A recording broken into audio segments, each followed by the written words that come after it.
हरे कृष्ण सर्वने दंड प्रणाम। हरे कृष्ण प्रभु जी दंडवत प्रणाम। अवाज આવે हरे છે? कृष्ण प्रभु जी दंडवत प्रणाम। हरे हरे कृष्ण। कृष्ण प्रभु जी। हरे कृष्ण दंड प्रणाम सर्वने। તમારા બધાનું હરે કૃષ્ણ પ્રભુજી. હરે કૃષ્ણ દંડ પ્રણામ. તમારા બધાનું ખૂબ ખૂબ સ્વાગત છે ઇસ્કોન કુલાઈ બેંગ્લોર તરફથી ચાલી રહેલા ભગવદ્ ગીતાના સેશનની અંદર. આજે 16મો દિવસ દૈવી અને આસુરી ગુણ વિશે આપણે જાણવા જઈ રહ્યા છીએ. શ્રી શ્રી રાધા ગોવિંદજીના ચરણોમાં વંદન કરી ગુરુ મહારાજના આશીર્વાદ સાથે મંગળતાની કામના કરીએ. हरे कृष्ण प्रभु जी दंडवत प्रणाम। હરે કૃષ્ણ દંડ પ્રણામ. આજના શુભ દિવસની શરૂઆત કરીએ. ઓમ અજ્ઞાનતિમિરાંધસ્ય જ્ઞાનાંજનશલાકયા ચક્ષુરુન્મિલિतं येन તસ્મૈ શ્રીગુરુવે નમઃ. શ્રીચૈતન્યમનોભીષ્ટં સ્થાપિतं येन भूतले स्वयं रूप कदा मह्यं ददाति स्वपदान्तिकम्. वन्देऽहं श्रीगुरु श्रीयुतपदकमलं श्रीगुरुन् वैष्णवांश्च श्रीरूपं साग्रजातं सगणरघुनाथान्वितं तं सजीवं साद्वैतं सावधूतं परिजनसहितं श्रीकृष्णचैतन्यदेवं श्रीराधान् कृष्णपादान् सगणललिता श्रीविशाखान्वितांश्च हे कृष्ण करुणा सिन्धु दीनबन्धो जगत्पते गोपेश गोपिकान्त राधाकान्त नमोऽस्तुते. तप्तकाञ्चन गौराङ्गे श्रीराधे वृन्दावनेश्वरी वृषभानुसुते देवी प्रणमामि हरिप्रिये. वाञ्छाकल्पतरुभ्यश्च कृपा सिन्धुभ्य एव च पतितानां पावनेभ्यो वैष्णवेभ्यो नमो नमः. नमो ओं विष्णुपादाय कृष्णपृष्ठाय भूतले श्रीमते भक्तिवेदान्त स्वामिनिति नामिने. नमस्ते सारस्वते देवे गौरवाणी प्रचारिणे निर्विशेषशून्यवादी पाश्चात्यदेशतारिणे. जय श्री कृष्ण चैतन्य प्रभु नित्यानंद श्री अद्वैत गदाधर श्रीवासादि गौर भक्त वृंद. हरे कृष्ण कृष्ण कृष्ण कृष्ण हरे कृष्ण हरे हरे हरे हरे राम हरे राम राम राम राम हरे हरे। हरे कृष्ण प्रभु जी दंडवत प्रणाम। हरे कृष्ण सर्वने दंडवत प्रणाम. कृष्ण प्रभु जी हरे दंडवत कृष्ण प्रणाम। प्रभु जी दंडवत હરે प्रणाम। કૃષ્ણ દદન हरे પ્રણામ. कृष्ण प्रभु हरे जी कृष्ण प्रभु जी दंडवत प्रणाम। हरे कृष्ण दंडवत प्रणाम सर्वने. ગઈકાલે આપણે અધ્યાય 15 ની ચર્ચા કરી હતી, જેની અંદર આપણે જોયું હતું કે એક અશ્વત્થનું વૃક્ષ આપણને સમજાવવામાં આવ્યું હતું કે અક્ષતનું વૃક્ષ છે એના ઉપરથી આપણે પ્રતિબિંબ જોઈ રહ્યા હતા. ભૌતિક જગત અને આધ્યાત્મિક જગતની વિસ્તૃતથી ચર્ચા કરી 15મા અધ્યાયની અંદર. ખબર પડી કે જે એની ડાળીઓ છે ઉપરની તરફ અને નીચેની તરફ જે જઈ રહી છે એ અલગ અલગ લોકની વાત છે. અને કહીએ ને કે ભાઈ એના જે મૂળિયાની વાત જ્યારે આપણે કરતા હતા કે વધારેના જે મૂળિયાઓ છે, તો મૂળિયાઓ એટલે શું હતું, કોઈને યાદ છે? હરે કૃષ્ણ. જે આપણે ડેલી જીવનમાં કરીએ છીએ. ભૂલી ગયા હે ને? ગઈકાલનું ફરીથી લેવો છે તે? ઓકે, તો ગઈકાલે આપણે ચર્ચા કરી હતી કે જે મૂળિયા છે એ શુભ અને અશુભ કર્મો સમાન છે. ચર્ચા કરતા હતા કે શું કામ વારે વારે જન્મ લેવો પડે છે, તો કે પ્રકૃતિના ગુણ, બરાબર, જે આપણા ઉપર હાવી થાય છે ને એ પ્રમાણે આપણે જે કર્મ કરીએ છીએ એ કર્મના આધીન આપણે નવું નવું શરીર પ્રાપ્ત કરીએ છીએ. આપણી ઈચ્છાઓ એક જગ્યાએથી બીજી જગ્યાએ લઈ જઈએ છીએ. આપણે આ બધી ચર્ચા ગઈકાલે કરી ગયા હતા. અને જો આપણે ભગવદ્ ગીતાના એકદમ એક્ઝેક્ટ સેન્ટર પોઈન્ટ પર ઊભા હતા 9મા અધ્યાયની અંદર, તો એમાં પણ આપણને એક જ્ઞાન આપવામાં આવેલું હતું. શેનું વર્ણન હતું એમાં પણ? દૈવી અને અસુરી હતું એનું વર્ણન. તો એ જ અહીંયા હવે ભગવાન 16મા અધ્યાયની અંદર આપણને એવા ગુણો બતાડશે કે જે ગુણો દ્વારા આપણે કર્મકાંડ જે કરીએ છીએ, અત્યારે તો ભૌતિક જગતમાં રહીએ છીએ તો આપણે કર્મકાંડની વિધિ પર વધારે ફોકસ કરીએ છીએ.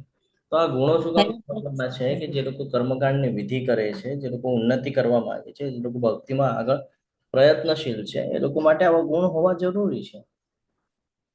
આપણે કોઈને ડોક્ટર ત્યારે કહીએ જ્યારે એનામાં એવી સ્કિલ હોય છે ને, કોઈને વકીલ ત્યારે કહીએ જ્યારે એનામાં એવી સ્કિલ હોય, કોઈને એન્જિનિયર ત્યારે કહીએ જ્યારે એનામાં એવી સ્કિલ હોય, બરાબર ને? એના અંદર આપણને ગુણ જોવા મળે ત્યારે આપણે એને એ પ્રમાણે સંબોધન કરીએ. તો એવી જ રીતે ભક્ત બનવા માટે આ જે ગુણો અહીંયા 26 પ્રકારના ગુણો આપણને સમજાવશે જે આપણી અંદર હોવા ખૂબ જરૂરી છે. જો 26 પ્રકારના ગુણો આપણે અંદર આપણે ધીરે ધીરે ધીરે ધીરે વિકસાવશું તો આપણે ભક્તિમાં પથે પથે પ્રગતિ કરી શકશું. અને બાકીના જે ગુણો અહીંયા આસુરી ગુણો જે બતાડવામાં આવશે એ આસુરી ગુણો એટલા માટે કીધા છે ઓલરેડી આપણી અંદર છે, ઓલરેડી આપણા બધાની અંદર એ ગુણો વિકસિત છે. આપણે એને વિકસિત નથી થવા દેવાના, આપણે ક્યાંક એને કટ કરી નાખવાના છે. એ મૂળિયાઓ જે છે ને એ મૂળિયાઓને કટ કરી નાખવાના છે, તોડી નાખવાના છે. અને જે દૈવી ગુણ જે બતાડશે આપણને 26 પ્રકારના, એ દૈવી ગુણોને આપણે આગળ લઈને જવાના છે, આપણા જીવનની અંદર ઉતારવાના છે. તો આ પ્રમાણે આ અધ્યાય છે દૈવી અને આસુરી પ્રકૃતિ, જેમાં આપણને ખૂબ સરસ રીતે જ્ઞાન પ્રાપ્ત થશે કે કેવા લોકો ભગવાનનો ઉપવાસ કરે છે ને કેવા લોકો ભગવાનને સમજી શકે છે, ભગવાનના સાનિધ્યમાં આવી શકે છે. તો અધ્યાયની ઝાંખી આપણે જોઈએ. અર્જુનજી 6 પ્રશ્ન પૂછશે.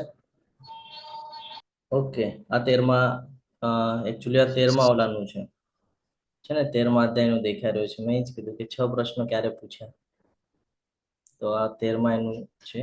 તો આપણે આગળ વધીએ સીધા ગુણો તરફ. હા, કોઈક વાર બાય મિસ્ટેકલી પીપીટી બનાવતા હોય ત્યારે થઈ શકે છે ભૂલ. મનુષ્ય છે, મનુષ્યથી જ ભૂલ થાય. દૈવી ગુણો 16મો અધ્યાય, પહેલા 3 શ્લોક જેમાં ભગવાન આપણને ગુણોનું વર્ણન કરીને સમજાવે છે,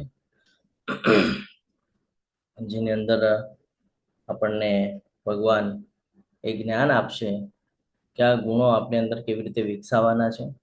હોય તો સારી વાત છે, ન હોય તો વિકસાવવાના છે. અને પછી જે ગુણો આપણને કહેવામાં આવશે એ આપણે ધીરે ધીરે આપણા અંદર ઓલરેડી છે, આપણે એને કાઢી નાખવાના છે.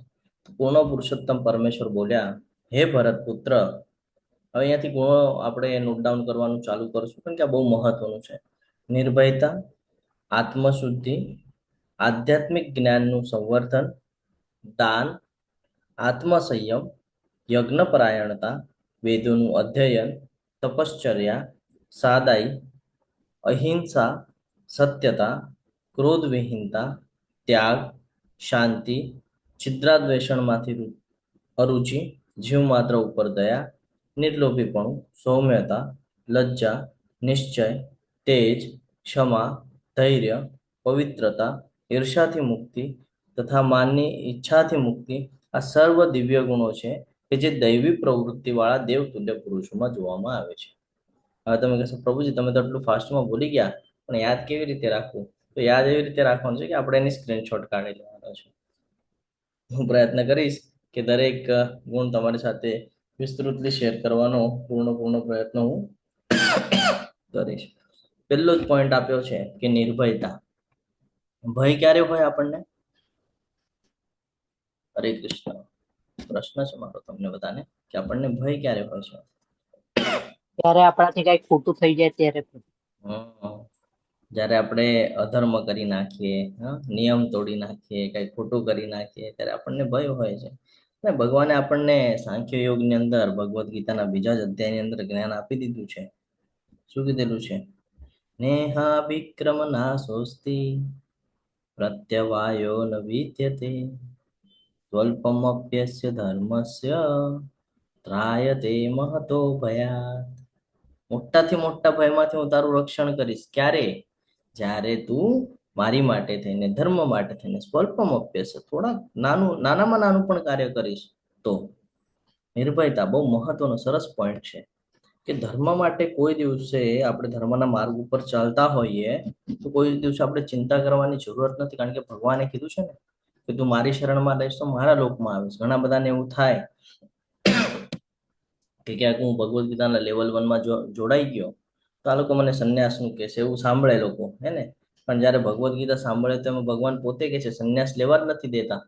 ભગવાન કહે છે સંન્યાસ લેવાની જરૂરત નથી. હા, 4 વર્ણ 4 આશ્રમને સમજી લે, સમજાઈ જશે સંન્યાસનો અર્થ શું કહું છું એ. પણ આપણે બધું સમજી શકતા નથી. અહીંયા આપણે એક ઉદાહરણ લઈ શકીએ છીએ કે પ્રહલાદ મહારાજ અને હિરણ્યકશ્યપનું ઉદાહરણ આપણે લઈ શકીએ છીએ. આપણને આખી કથા યાદ છે કે ભગવાનનું સ્મરણ કરતા હોય છે, કેટલી બધી સમસ્યા, કેટલી બધી સિચ્યુએશન આવે છે એવી કે જેમાં વિચલિત થઈ શકે, પરંતુ એ વિચલિત નથી થતા ને કન્ટિન્યુઅસ ભગવાનના શરણમાં રહે છે. અંતે શું થાય છે?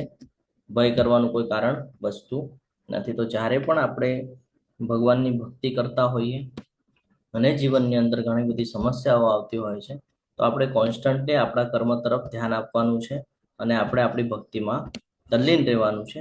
કોઈ દિવસે ભય રાખવાનું નથી. અહીંયાથી આ ગુણ આપણને સમજાવે છે કે નિર્ભયતા હોવી ખૂબ જરૂરી છે. અભયમ કીધું છે ને, આ જો પેલું જ વાક્ય અહીંયા લખ્યું છે અભયમ.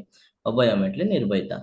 તો આ હંમેશા ધ્યાનમાં રાખવાનું છે. પછી છે સત્વ સંશુદ્ધિ, એટલે કે ભાઈ આત્મશુદ્ધિની વાત કરે છે. આત્મશુદ્ધિ એટલે શું? અંતકરણની શુદ્ધિ જેને આપણે કહીએ છીએ. કેવી રીતે થાય? હરે કૃષ્ણ. હમણાં અમાસ ગઈ, પુરુષોત્તમ મહિનો ગયો, ઘણા બધા લોકો ગંગામાં સ્નાન કરીને આવ્યા હશે. જે કોઈ નદી અવેલેબલ થઈ હશે ઘરની નજીક, ત્યાં જઈને સ્નાન કરીને આવ્યા હશે કોઈને કોઈ કુંડમાંથી. અથવા તો હમણાં હવે મહારાષ્ટ્રમાં નાસિકમાં કુંભ મેળો આવશે, એટલી બધી ભીડ થશે, ઘણા બધા લોકો આવશે, સ્નાન કરીને જશે ઘણા બધા લોકો. શું લાગે છે, પાપ ધોવાઈ જશે? ના પ્રભુજી, ના પ્રભુજી. ના ના પ્રભુજી, પ્રભુજી. પાપ ક્યારે નામ જપન દ્વારા થાય. જાપ મંત્ર દ્વારા થઈ શકે. કલિયુગનું એક જ મહાન સાધન છે એમાંથી તરવા માટેનું આત્મ સંયમમાં જાપ મંત્ર. હરે કૃષ્ણ. હરે કૃષ્ણ. ગંગા નદીમાં આપણે નહાવા જઈએ તો પાપ તો ખરેખર અંદરના મનના ધોવાના હોય. કોઈ દિવસ શરીરના પાપ હોય ને, શરીરના પાપ ધોવાય નહીં એવી રીતે. હરે કૃષ્ણ. હરે કૃષ્ણ. જો હું એક સાઈડ માળા કરતો હોઉં અને બીજી સાઈડ મારા મનમાં બૌદ્ધિક જગતના વિચારો ચાલતા હોય, કોઈને છેતરવું, કોઈનો દ્વેષ કરવો, કોઈની ઈર્ષા કરવી, મનમાં કપટ રાખવું, તો શું થશે? આત્મશુદ્ધિ થશે કે નહીં થાય? એટલે હંમેશા આત્મશુદ્ધિ કરવી ખૂબ જરૂરી છે. હમણાં માતાજી કીધું કે કેવી રીતે કરવાની છે ને. તો ધીરે ધીરે આપણે પોતાને શુદ્ધ કરવાનું છે. આપણે રોજ સ્નાન કરીએ છીએ, પોતાનું શરીર શુદ્ધ કરવાનો પ્રયત્ન રોજ ચાલતો હોય આપણો. રોજ દિવસમાં 4 વાર, આપણે ઉનાળામાં 2-2, 3-3 વાર સ્નાન કરી લઈએ, ફ્રેશ રહેવાનો પ્રયત્ન કરીએ છે ને. તો આનાથી ખાલી શરીર શુદ્ધ થાય છે, પરંતુ આંતરિક શુદ્ધિનું શું? મનના જ્યાં સુધી વિચારો શુદ્ધ નહીં થાય ત્યાં સુધી આચરણ આપણું શુદ્ધ થઈ શકતું નથી. અહીંયા આપણે એક ઉદાહરણ આપી શકીએ છીએ આપણે વિદુરજીનું, છે ને. વિદુરજીની વાત કરીએ તો વિદુરજી જે છે એ દાસી પુત્ર હતા. હવે આપણે જેમ લેવલ 2માં જશું ને એમ આપણને ડિટેલ્સ મળતી રહેશે મહાભારતની. તો એ દાસી પુત્ર હતા અને એમનું હૃદય જોઈએ ને આપણે તો ઘણું શુદ્ધ હતું. એટલે ખબર ને, એમને ક્યાં ભોજન કરેલું ખબર છે? ભોજન કરવાનો એક અવસર પ્રાપ્ત થયો હતો. કૃષ્ણ ભગવાને વિદુરજીના ઘરે ભોજન ભાજી ખાધી હતી. ક્યારે પોસિબલ થાય? જ્યારે તમે શુદ્ધ હો ત્યારે. એટલે આ સમજવું ખૂબ જરૂરી છે કે ભગવાન કૃષ્ણ સ્વયં ગયા હતા એમને ત્યાં. એની પાછળનું પણ રીઝન છે કે ઓલા લોકોને ત્યાં ખાઈ લેત તો પછી એનું મીઠું ખાઈ લેત તો પછી એની સાઈડ લેવી પડત. તો ક્યાં જાય છે? વિદુરજીના ત્યાં જાય છે. મહાભારત જો તમે ધ્યાનથી સાંભળ્યું હોય તો તમને ખબર રહેશે. તો આત્મશુદ્ધિ, અંતકરણની શુદ્ધિ ખૂબ જરૂરી છે. જ્યારે અંદરથી તમે પોતાને શુદ્ધ કરો છો ત્યારે તમે ભગવાનના સમીપ જઈ શકો છો. આધ્યાત્મિક જ્ઞાનનું સંવર્ધન, આનો અર્થ ખબર છે શું છે? આધ્યાત્મિક જ્ઞાનનું સંવર્ધન એટલે હરે કૃષ્ણ. પ્રશ્ન પૂછી રહ્યો છું. વેદાધ્યાન એટલે જે આપણે ભણીએ આધ્યાત્મનું કરી, સોરી આધ્યાત્મિક જ્ઞાનનું સંવર્ધનનો અર્થ એવો છે કે આપણે જીવ છે અને જીવનો સ્વભાવ કેવો હોવો જોઈએ? તો કે આધ્યાત્મિક, એટલે કે પોતાને ખ્યાલ રહેવી જોઈએ કે આપણે પોતે છીએ કોણ, ભગવાન કોણ છે. એટલે આત્મજ્ઞાન અને ભગવાનનું જે ધ્યાન છે એમાં સ્થિર થવાની જે પ્રવૃત્તિ છે એને કહેવાય છે આધ્યાત્મિક જ્ઞાનનું સંવર્ધન. આ ખૂબ જરૂરી છે. આપણને બધાને એવું થાય કે ભાઈ શું કન્ટિન્યુઅસ ભક્તિ કરવાની વાત કરે છે, તો આપણા અંદર એટલી બધી મલિનતા છે અને મલિનતાને સાફ કરવા માટે આપણને ભક્તિ સિવાય બીજું કોઈ ઓપ્શન છે નહીં આપણી પાસે કે જેનાથી આપણે શુદ્ધ થઈએ. ઇવન આપણે કર્મકાંડની વિધિ પણ કરીએ છીએ તો એમાં પણ રજોગુણ આવી જાય છે. કર્મકાંડની વિધિ જ એવી રીતે છે કે ભાઈ રજોગુણ છે, તમારી ઈચ્છાઓ પૂર્ણ કરતા કરતા તમે ભગવાનની સમીપ જઈ શકો છો, રજોગુણ. પણ પાછું એ જ્યારે કર્મ પૂરા થાય છે ઉપર લઈ જાય છે, આપણે જોયું કર્મ પૂરા થાય છે પાછું નીચે આવવું પડે છે. એટલે હંમેશા ભગવાનના સાનિધ્યમાં રહેવું જરૂરી છે. અને આવે છે ને કે ભાઈ જનક જેવા રાજા, પાછળ આપણે સાંભળી ગયા કે જનક જેવા રાજાઓએ પણ સિદ્ધિ પ્રાપ્ત કરેલી છે. તો જનક રાજા જે છે એ રાજા હતા, રાજ્ય કરતા હતા, રાજ્ય કરતા કરતા પણ એમને આત્મજ્ઞાન હતું, કન્ટિન્યુઅસ ભગવાનની સમીપ રહેવાનો પ્રયત્ન કરો. તો આપણી માટે પણ આ ખૂબ મહત્વ છે કે આપણે પણ ડેલી રૂટીનમાં આપણા જે કાંઈ પણ જીવનના જે સંસાધનો કાર્યો જે કાંઈ છે આપણે કરી રહ્યા છીએ એની અંદર ભગવાન હોવા ખૂબ જરૂરી છે. જેવી રીતે જનક રાજાનું આપણે ઉદાહરણ લઈએ છીએ. ક્લિયર છે? હરે કૃષ્ણ. જી પ્રભુ. આગળ વધીએ. દાનની વાત આવે છે. દાનની તો આપણે ઘણી બધી ચર્ચા કરી લીધી છે કે ક્યાં દેવું જોઈએ, કોને દેવું જોઈએ, કયા સમયે દેવું જોઈએ, સુપાત્ર વ્યક્તિને, બધું ડિટેલ્સમાં આપણે ચર્ચા કરી છે. પણ એ દાન દેવાની વૃત્તિ પણ બહુ મહત્વનો ફાળો ભજવી જાય છે. સમજો હું ઇસ્કોનના ટેમ્પલમાં પણ જો હું દાન કરતો હોઉં તો બાકીની બધી બાબતોમાં હું રાઈટ છું કે ભાઈ યોગ્ય જગ્યા છે, યોગ્ય સ્થાન છે, યોગ્ય સમય છે. હા, જેમ કે પુરુષોત્તમ મહિનો ચાલી રહ્યો છે, કોલેજનું નિર્માણ થઈ રહ્યું છે તો યોગ્ય સમય છે, સુપાત્ર વ્યક્તિ પણ છે. હા, કન્ટિન્યુઅસ ભગવાનના સાનિધ્યમાં હોય છે. હિઝ ગ્રેસ નામા નિષ્ઠા પ્રભુજી કોઈ પ્રકારની ઈચ્છા રાખ્યા વગર નિસ્વાર્થ ભાવે સેવા કરી રહ્યા છે, ભગવાનની પણ અને ભક્તોની પણ. અને જો મારા મનમાં કોઈ એવો સંશય આવી જાય કે હું જ્યારે દાન કરું અને ત્યારે મને એવી ઈચ્છા આવી જાય કે ભાઈ હું દાન કરી રહ્યો છું, આ ભાવના હોય મારી અંદર કે ભાઈ હું દાન કરી રહ્યો છું અને એનું મને ફળ મળશે, તો શું એ દાન યોગ્ય ગણાશે? કયા ગુણમાં ગણાશે? ના પ્રભુજી. ના, નહીં કે ગણાય, કારણ કે નિષ્કામ ભાવે કરવું પડે, સકામ ભાવે નહીં. હરે કૃષ્ણ. આ દાન હંમેશા કરતી વખતે અભિમાન પણ ન હોવું જોઈએ. હા, તો આ હંમેશા ધ્યાનમાં રાખવાનું છે કે ભાઈ દાનને બહુ મહત્વ છે. એવું નથી કે કોઈ આપણે આગળ આવ્યું ને હેલ્પ કરી દીધું તો આપણે બહુ મોટા દાનવીર થઈ ગયા. નહીં, દાનવીર તો કર્ણ. શું કામ કર્ણને દાનવીર કીધું છે ખબર છે? એક પ્રસંગ છે મહાભારતની અંદર કે ભાઈ એનું જે કવચ હતું આખું, ખબર ને શેનું બનેલું હતું કવચ? આખા શરીર ઉપર કવચ હતું એમના. એમની રક્ષા માટે હતું એ કવચ. જ્યારે માગવામાં વજ્રનું બનેલું હતું. સૂર્ય ભગવાન આપેલું હતું. સૂર્ય ભગવાને આપ્યું હતું. ખૂબ સરસ. તો એ જ્યારે માગવામાં આવ્યું ને તો એમણે એ પણ કાઢીને આપી દીધું. ખબર છે તમને? એટલે એને ત્યારથી આપણે જે જોઈએ છે કે કૃષ્ણ ભગવાન જ લેવા ગયા હતા. હા, આના જેવું દાનવીર તો કોઈ છે નહીં. તો દાનવીર કર્ણ કે પોતાની પાસે છે ને એ પણ આપવાની ક્ષમતા રાખે છે. આપણી સાથે આ બધા ગુણો છે, આ બધા હું તમારી સાથે એટલે સ્લોલી ચર્ચા કરું છું કે આપણામાં વિકસાવવાના છે. એટલે હું તમને એક ઉદાહરણ પણ આપી રહ્યો છું કે કેવી રીતે આને સમજવાનું છે. આપણી અંદર પણ આવો ભાવ હોવો જોઈએ કે જ્યારે આપણી પાસે આપણે કેપેબલ છીએ, ભગવાનની કૃપાથી આપણને ઘણું બધું મળેલું છે, આપણને ખબર છે કે આટલામાં આપણું થઈ જવાનું છે, અને પછી જ્યારે આપણને કોઈને આપવાની જ્યારે વાત આવે છે ત્યારે આપણું મન થોડુંક આમ કહીએ ને કે ભાઈ કમજોર પડી જાય છે કે ભાઈ હું શું કામ આપું, અથવા તો મેં કમાવેલું છે. અરે આપણે કમાવેલું છે તો આપણને સક્ષમ બનાવ્યું કોણે? તો કે ભાઈ હું ભણ્યો હતો, તો કે ભણવાનું આખું સ્ટ્રક્ચર યાદ કરો તો ખબર પડે કે ભાઈ પેરેન્ટ્સ લોકો આપણને બેસાડતા હતા, ભાઈ ભણવા બેસ, ટીચર છે, ટ્યુશન ટીચર છે. હા, આ બધા આપણને કન્ટિન્યુઅસ પ્રેશર આપતા હતા કે ભાઈ ભણો ભણો ભણો ભણો કરીને પછી આપણે ભણવા બેસતા. ઈચ્છા કોણ વ્યક્ત કરાવતું? તો કે ભગવાન. તો જ્યારે આવી રીતે આપણે ધ્યાન રાખીએ છીએ તો ખબર પડે છે કે ભાઈ અહીંયા હું તો નિમિત્ત માત્ર છું, બાકી બધું ભગવાનના ઈચ્છાથી થાય છે. તો જે કાંઈ મને પ્રાપ્ત થયું છે એમાં પણ હું નિમિત્ત માત્ર છું, બધું ભગવાનના ઈચ્છાથી મને પ્રાપ્ત થાય છે. તો જ્યારે દેવાની વાત આવે છે, દાનની વાત આવે છે, ત્યારે પછી મારે એવો વિચાર નથી રાખવાનો કે હું શું કામ આપું. છે ને, ઘણા બધા લોકોને ઓપોર્ચ્યુનિટી હોય છે કે ભાઈ હમણાં જ આપણે ચર્ચા કરતા હતા 1-2 દિવસ પહેલા દાનની, કે ભાઈ દાનનું બહુ મહત્વ છે અને પુરુષોત્તમ મહિનામાં પણ છે. તો આપણને એવું થાય કે શું કામ આપવાનું? ઘણા બધા લોકો છે, મેં નામ પણ લીધા હતા કે ભાઈ એ લોકો કન્ટિન્યુઅસ સેવા કરી રહ્યા છે દાન. એવું નથી કે એ લોકો પાસે બહુ કરોડોની પ્રોપર્ટી છે, લિમિટેશન છે, એજ પણ થઈ ગઈ છે, તો પણ કરી રહ્યા છે. રીઝન ભગવાન દ્વારા મળેલું છે, ભગવાનના કામમાં લાગી રહ્યું છે, દિવ્ય કર્મ કરી રહ્યા છે, કોઈ ભાવ રાખ્યા વગર નિસ્વાર્થ ભાવે કરી રહ્યા છે ને, કે ભાઈ મારા માટે નહીં પણ ભગવાનના પ્રસન્નતા માટે થઈને કરી રહ્યા છે. તો દાનનું બહુ મહત્વ છે. આપણે ચર્ચા પણ કરી હતી કે ભાઈ કોલેજનું નિર્માણ થાય છે. આજે સમજો હું ફોર એક્ઝામ્પલ આજે હું કોલેજ નિર્માણમાં હું ફાળો આપી દઉં અને પછી ભવિષ્યમાં એવી બી સિચ્યુએશન આવી શકે કે ભાઈ મારી આગળ સિચ્યુએશન ન હોય કે હું દાન કરી શકું, તો પણ મારે ચિંતા કરવાની જરૂરત નથી, કારણ કે મેં એવા સમયે દાન કરીને રાખ્યું છે કે જે યોગ્ય હતું, સુપાત્ર વ્યક્તિ, યોગ્ય સ્થાન, યોગ્ય સમય. ભાઈ ત્યાં જેટલા પણ ભક્તો આવશે, જેટલા પણ ભક્તો ત્યાં ભક્તિ કરીને જશે, એનો લાભ મને અવશ્ય, કારણ કર્મનો સિદ્ધાંત છે, જે તમે કરશો એનો લાભ તમને મળ્યા કરશે. તો મેં એક બીજ વાવી દીધું છે ત્યાં, એનો લાભ મને મળ્યા કરશે. મારી ભક્તિમાં કોઈ દિવસે અવરોધ નિર્માણ નહીં થાય. કેમ? કારણ કે ભક્તિનું કામ કરેલું છે. સ્વલ્પમ અભ્યસ્ય ધર્મસ્ય, નાનામાં નાની સેવા કરેલી છે ત્યાં. તો ભક્તિમાં કોઈ દિવસે અવરોધ નહીં થાય, એટલે મારે નિશ્ચિંત થઈને મારે ભક્તિ થઈ શકશે છેલ્લા ક્ષણ સુધી. આ વિચારસારણી રાખવી પડે દાન માટે.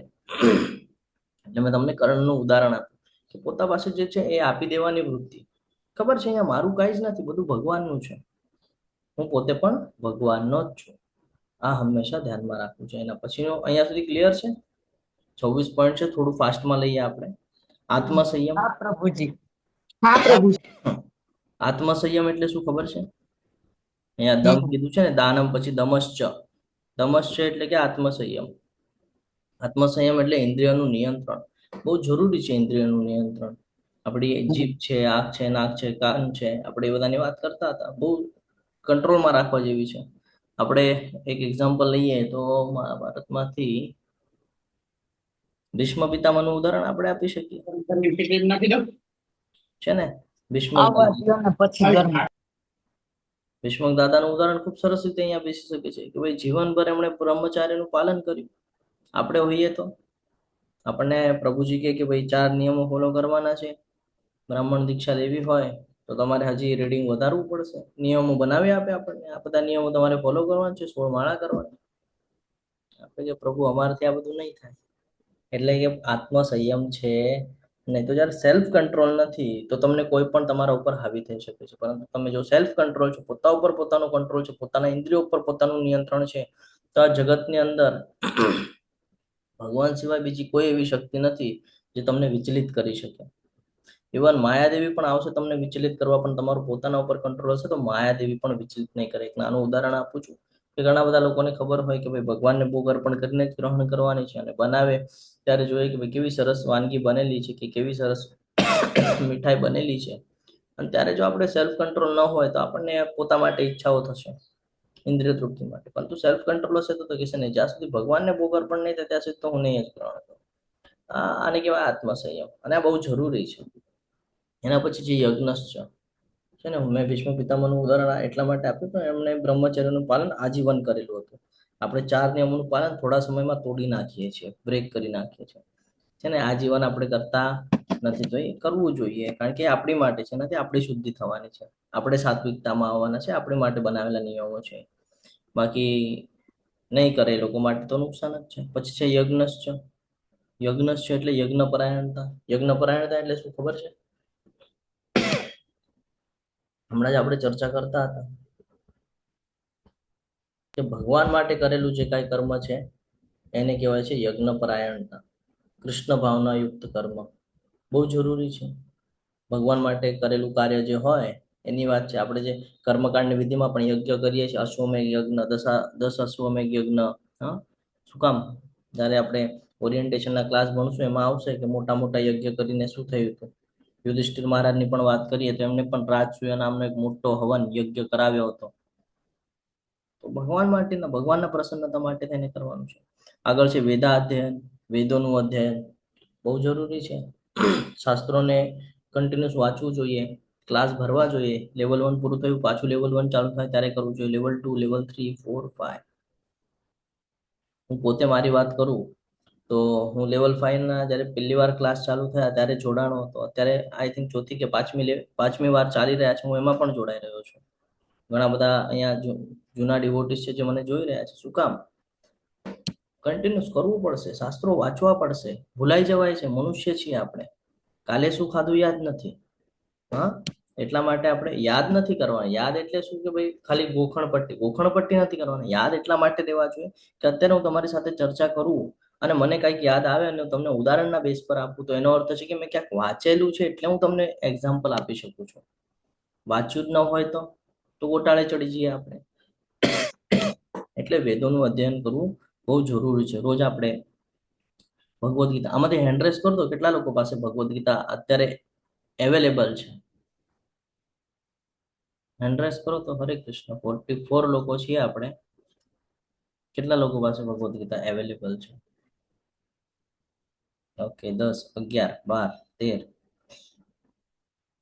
ઓકે ઓકે, તો આપણે 15 થી 20 જણા છે જેમની પાસે અવેલેબલ છે, બાકીના પાસે અવેલેબલ નથી. તો હવે હું તમને એની પાછળનું રીઝન કહું, યસ હેન્ડ ડાઉન કરી દેજો.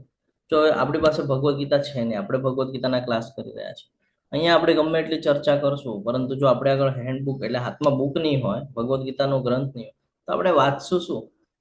એમાંથી ડાઉટ તૈયાર કેવી રીતે કરશું, અથવા તો ડાઉટ ક્લિયર કેવી રીતે કરશું? જ્યાં સુધી આપણે હાથમાં છે જ નહીં, તો ક્લિયરન્સ કેવી રીતે આવશે? એટલા માટે હંમેશા પોતા પાસે હાજરમાં હોવું જરૂરી છે. હું વિક્રમી કૃષ્ણ પ્રભુજીને વિનંતી કરીશ કે ચેટ બોક્સની અંદર ભગવદ્ ગીતાની જે ઓનલાઈન પરચેસિંગની જે લિંક છે એ ત્યાં મૂકી દેશે. આપણે આગળ હોવું જોઈએ. જ્યારે આપણા બાળકોની આપણે વાત કરીએ કે આપણા બાળકોને સ્કૂલમાં મોકલવામાં આવે છે, તો પહેલા આપણે સિલેબસના બુક્સ લઈએ છીએ કે ભાઈ આખા વર્ષ દરમિયાન શું શીખવાડવાના છે, શું ભણાવવાના છે ને અલગથી બુક્સ લઈએ છીએ.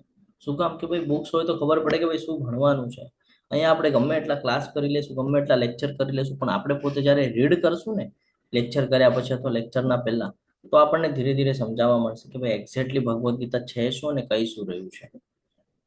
એટલા માટે બધાને વિનંતી છે કે જેમની પાસે છે એમની તો વેલ એન્ડ ગુડ, પણ રીડિંગ કરવું જરૂરી છે. ખાલી એ કહીએ ને કે મંદિરમાં કે કબાટની અંદર મૂકીને નથી રાખવાનું, એ આપણા માટે છે ને રીડ કરવાનું છે.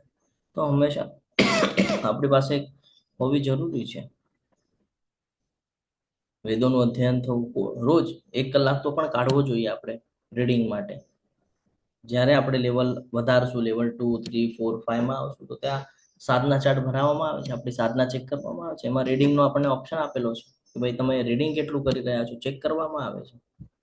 એટલે આ હંમેશા ધ્યાન રાખવાનું છે કે ભાઈ આ શાસ્ત્રો આપણી માટે છે ને, એને વાંચીને આપણે આપણા જીવનમાં જે બદલ લાવવાનો છે એની માટે એ સહાય થાય છે, આપણને સપોર્ટ કરે છે. આપણને આગળ વધીએ. તપશ્ચર્યા હવે ખૂબ સરસ છે. અહીંયા તપશ્ચર્યાની વાત થઈ રહી છે. હા, તપશ્ચર્યા એટલે શું? વાણીનું તપ, શરીરનું તપ, મનનું તપ. આપણે આવતીકાલે જોશું આ 3 પ્રકારના તપની વાત. આને કહેવાય તપશ્ચર્યા. અત્યારે હું કરું છું તમારી સાથે ચર્ચા, તો હું વાણીનું તપ કરું છું, શરીરનું પણ તપ કરું છું, કારણ કે હું કોન્સ્ટન્ટલી એક જગ્યાએ બેસેલો છું અને બોલી રહ્યો છું, તો વાણીનું પણ તપ થાય છે.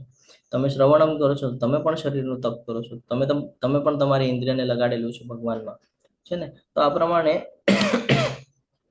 તપ કરવું જોઈએ. એ જોડીને જયપતાકા ગુરુ મહારાજ એ પણ તપ કરી રહ્યા છે. કન્ટિન્યુ શરીર એમનું જે છે ભગવાનના સેવામાં લાગેલું છે કન્ટિન્યુ. કેટલી બધી સમસ્યાઓનો સામનો થઈ રહ્યો છે, પરંતુ કેટલું બધું કષ્ટ થાય છે, કષ્ટ સહન કરે છે, પણ ભગવાનના કહે ને સાનિધ્યમાં છે. તો આ સમજવું ખૂબ જરૂરી છે. સાદાઈ. હા, અહીંયા પણ આપણે કહીએ ને કે તપશ્ચર્યાની અંદર આપણે ધ્રુવ મહારાજની વાત કરી શકીએ કે ભાઈ જંગલમાં નીકળી ગયા, હા, એટલા કઠોર તપ કરી રહ્યા હતા કે ભાઈ હવે શ્વાસ છોડી દેવાના હતા, શ્વાસ લેવાનું છોડી દેવાના હતા, અને ભગવાને પછી દર્શન આપે. વાંચજો કોક વાર કથા, ન વાંચી હોય તો ત્યાં ધ્રુવ મહારાજનું ઉદાહરણ આપણે દઈ શકીએ છીએ. પછી છે સાદાઈ. એટલે કે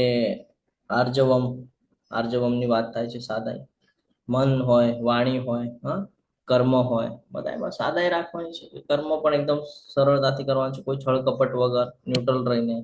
હા, બોલવાનું પણ છે તો સામેવાળાને ગમે એ પ્રમાણે બોલવાનું છે. હંમેશા એક વાત ધ્યાનમાં રાખવાની છે, આપણે કોઈ સાથે ચર્ચા કરીએ, કોઈ આપણને કઈ ભૂલી જાય તો આપણને સહન નથી થતું, તો આપણે પણ એવા વર્ડ્સ યુઝ ન થાય એનું આપણે ધ્યાન રાખવાનું છે. સાદાઈ રાખવાની છે.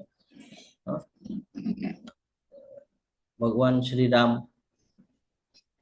હતા તો ભગવાન, ચાહ તો 1 મિનિટમાં રાવણનો વધ કરી નાખે, પરંતુ બતાવતા હતા ને મર્યાદા કોને કહેવાય. એટલે એમને મર્યાદા પુરુષોત્તમ કીધેલું છે કે જેની પાસે ક્ષમતા છે બધું કરી શકવાની, તો પણ સંયમ રાખેલો છે, આને કહેવાય મર્યાદા. તો આ છે સરળતા, આર્જવમની સ્થિતિ, સાદાઈ. કે તમારી આગળ ભલે તમે ભક્તિ શાસ્ત્રના સ્ટુડન્ટ હો, ભગવદ્ ગીતાના સ્ટુડન્ટ હો, ઇસ્કોનના તમે મેમ્બર હો, બધું વાત બરાબર છે, પણ એ તમારા વર્તનમાંથી દેખાવું જોઈએ કે નહીં આ છે. સાદાઈનું જે જીવન છે એ દેખાવું જોઈએ. તો આ પહેલા શ્લોકના પોઈન્ટ હતા. બીજા શ્લોકના પોઈન્ટ આપણે જોઈએ. અહિંસાની વાત કરે છે. અહિંસા એટલે શું? હિંસા ક્યારે વ્યાજબી છે આપણે પહેલા જ એમાં જોઈ ગયા હતા. વિચાર હોય, વાણી હોય, કર્મ હોય. હમણાં આપણે ચર્ચા કરતા હતા કે કોઈને દુઃખ ન થવું જોઈએ આપણા લીધે. કોઈ એવું કર્મ નથી કરવાનું, કોઈ દિવસે એવા વિચાર નથી કરવાના, એવી વાણી નથી વાપરવાની, બીજાને તકલીફ થાય, કારણ કે એ પણ કર્મનું બંધન આપણને બંધાવે છે ને.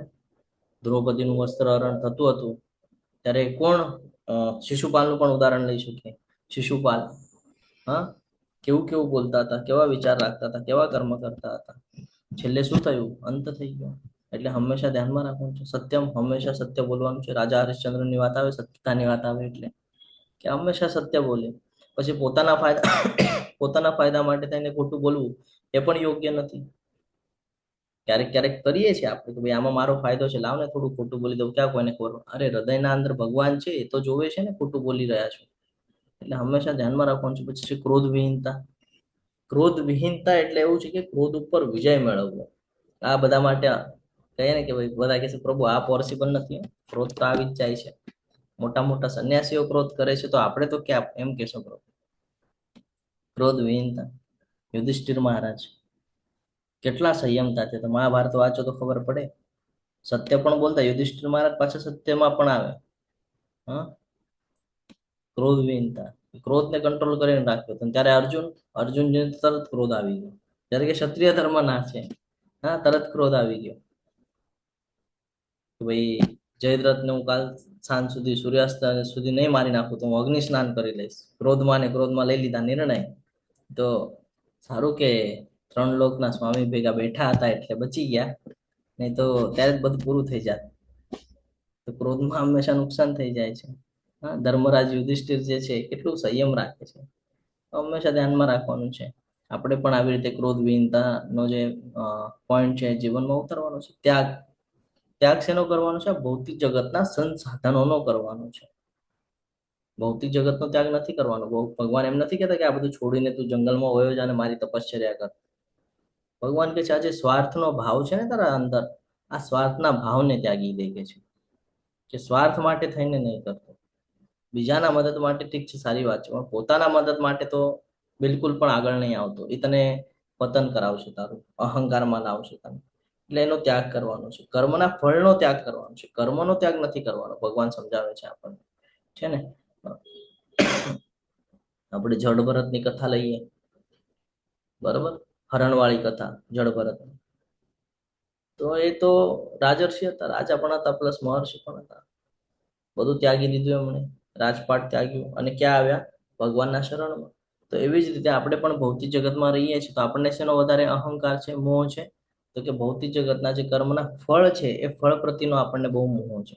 બસ એને ત્યાગી દો, ભગવાનના શરણમાં રહ્યો. એ જ અહીંયા ભગવાન સમજાવે છે ને. પછી છે શાંતિ. શાંતિ એટલે કે મનને સ્થિર રાખવું. આ શાંતિની સ્થિતિ છે. અને આ કેવી રીતે સમજી શકાય? તમે ઇસ્કોનના ટેમ્પલમાં જ્યારે કીર્તન ચાલતું હોય ત્યારે જવાનું છે. ત્યારે જવાના હોય એની પહેલા ભૌતિક જગતના કેટલા બધા વિચારો મગજમાં ચાલતા હોય, પણ જ્યારે મંદિરમાં પહોંચી જાવ તો ઝીરો, બધું ભૂલી જવાય. આ છે શાંતિ. એટલે જ્યાં સુધી ભગવાનના સાનિધ્યમાં રહેશો ત્યાં સુધી તમારું મન શાંત અને સ્થિર રહેશે. જેવા બહાર નીકળ્યા તો બધું પૂરું. અહીંયા ફરીથી આપણે ભીષ્મ દાદાનું ઉદાહરણ લઈ શકીએ કે બાણોની શૈયા ઉપર સૂતા હતા. તીર હતું, બાણોની શૈયા હતી આખી, એના પર સૂતા હતા. કેટલી બધી તકલીફ થાય, પણ શાંત રહ્યા, કારણ કે ભગવાન સામે હતા. અને ત્યાં પણ ભગવાનના સાનિધ્યમાં રહ્યા. ભગવાને કીધું કે ભાઈ આ 5 પાંડવોમાં બધા છે, યુધિષ્ઠિર મહારાજને સમજાવો ધર્મ શું છે, કર્મ શું છે, બધું સમજાવો કે છે. એટલે કે આ જ ભગવદ્ ગીતાનું જ જ્ઞાન એ આપવા લગાડે છે પાછું ત્યાં, કે ધર્મ શું છે, કર્મ શું છે, બધું સમજાવો. તો ઉદાહરણ છે ભીષ્મ દાદાનું. પછી છે છિદ્રાન્વેષણમાંથી અરુચિ. આ સમજવું પડશે આપણને. આનો અર્થ ખબર છે? આ છિદ્રાન્વેષણમાંથી અરુચિ એટલે? હરે કૃષ્ણ, હરે કૃષ્ણ. નથી ખબર? ના પ્રભુજી, નથી ઓકે, ખબર. આપણે બીજાની પ્રભુજી બોલો તો પ્રશ્ન. પોઈન્ટ છે ને અહીંયા, છિદ્રાન્વેષણમાંથી અરુચિ. હા હા, હરે કૃષ્ણ. એટલે નિંદા ન કરવી કે Yes. પંચાયત ન કરવી એમ. યસ આપણે યસ યસ અત્યારે ટેમ્પલમાં જઈએ તો એક બીજા ડિવોટીસ મળે તો ઘરની પંચાયત કરતા હોય એમ. એટલે નિંદા કોઈની ન કરવી એ પણ એક જાતનો દોષ છે. હરે બરાબર. કૃષ્ણ. યસ, હરી બોલ.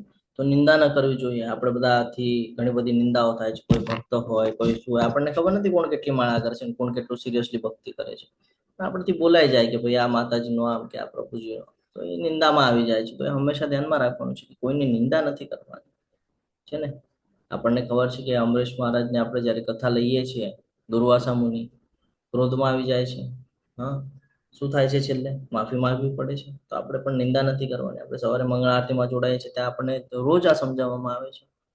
પછી છે આગળ કે ભાઈ જીવ માત્ર ઉપર દયાનો ભાવ, કે બધા જીવો જે છે એના ઉપર દયા કરવાની છે. ભલે કૂતરાની યોની છે, એના કર્મના લીધે એને યોની પ્રાપ્ત થઈ છે, પરંતુ છે તો એ ભગવાનનો અંશ જ ને. મમે વાંચે જીવલોકે જીવભૂત સનાતન, છે તો ભગવાનનો અંશ જ. એટલે હંમેશા ધ્યાનમાં રાખવાનું છે. હા, એક કથા આવે છે કે ભાઈ શિબી કરીને એક રાજા છે. એમની કથા મેં ઘણા સમય પહેલા વાંચેલી છે કે એમાં એ કબૂતરને બચાવે છે. કબૂતરને બચાવે છે. કથા છે, હું ઉપર લઈશ તમારી સાથે. અહીંયાથી આપણને દયાનો ભાવ આવે છે. સમજવા જેવી બાબતો છે.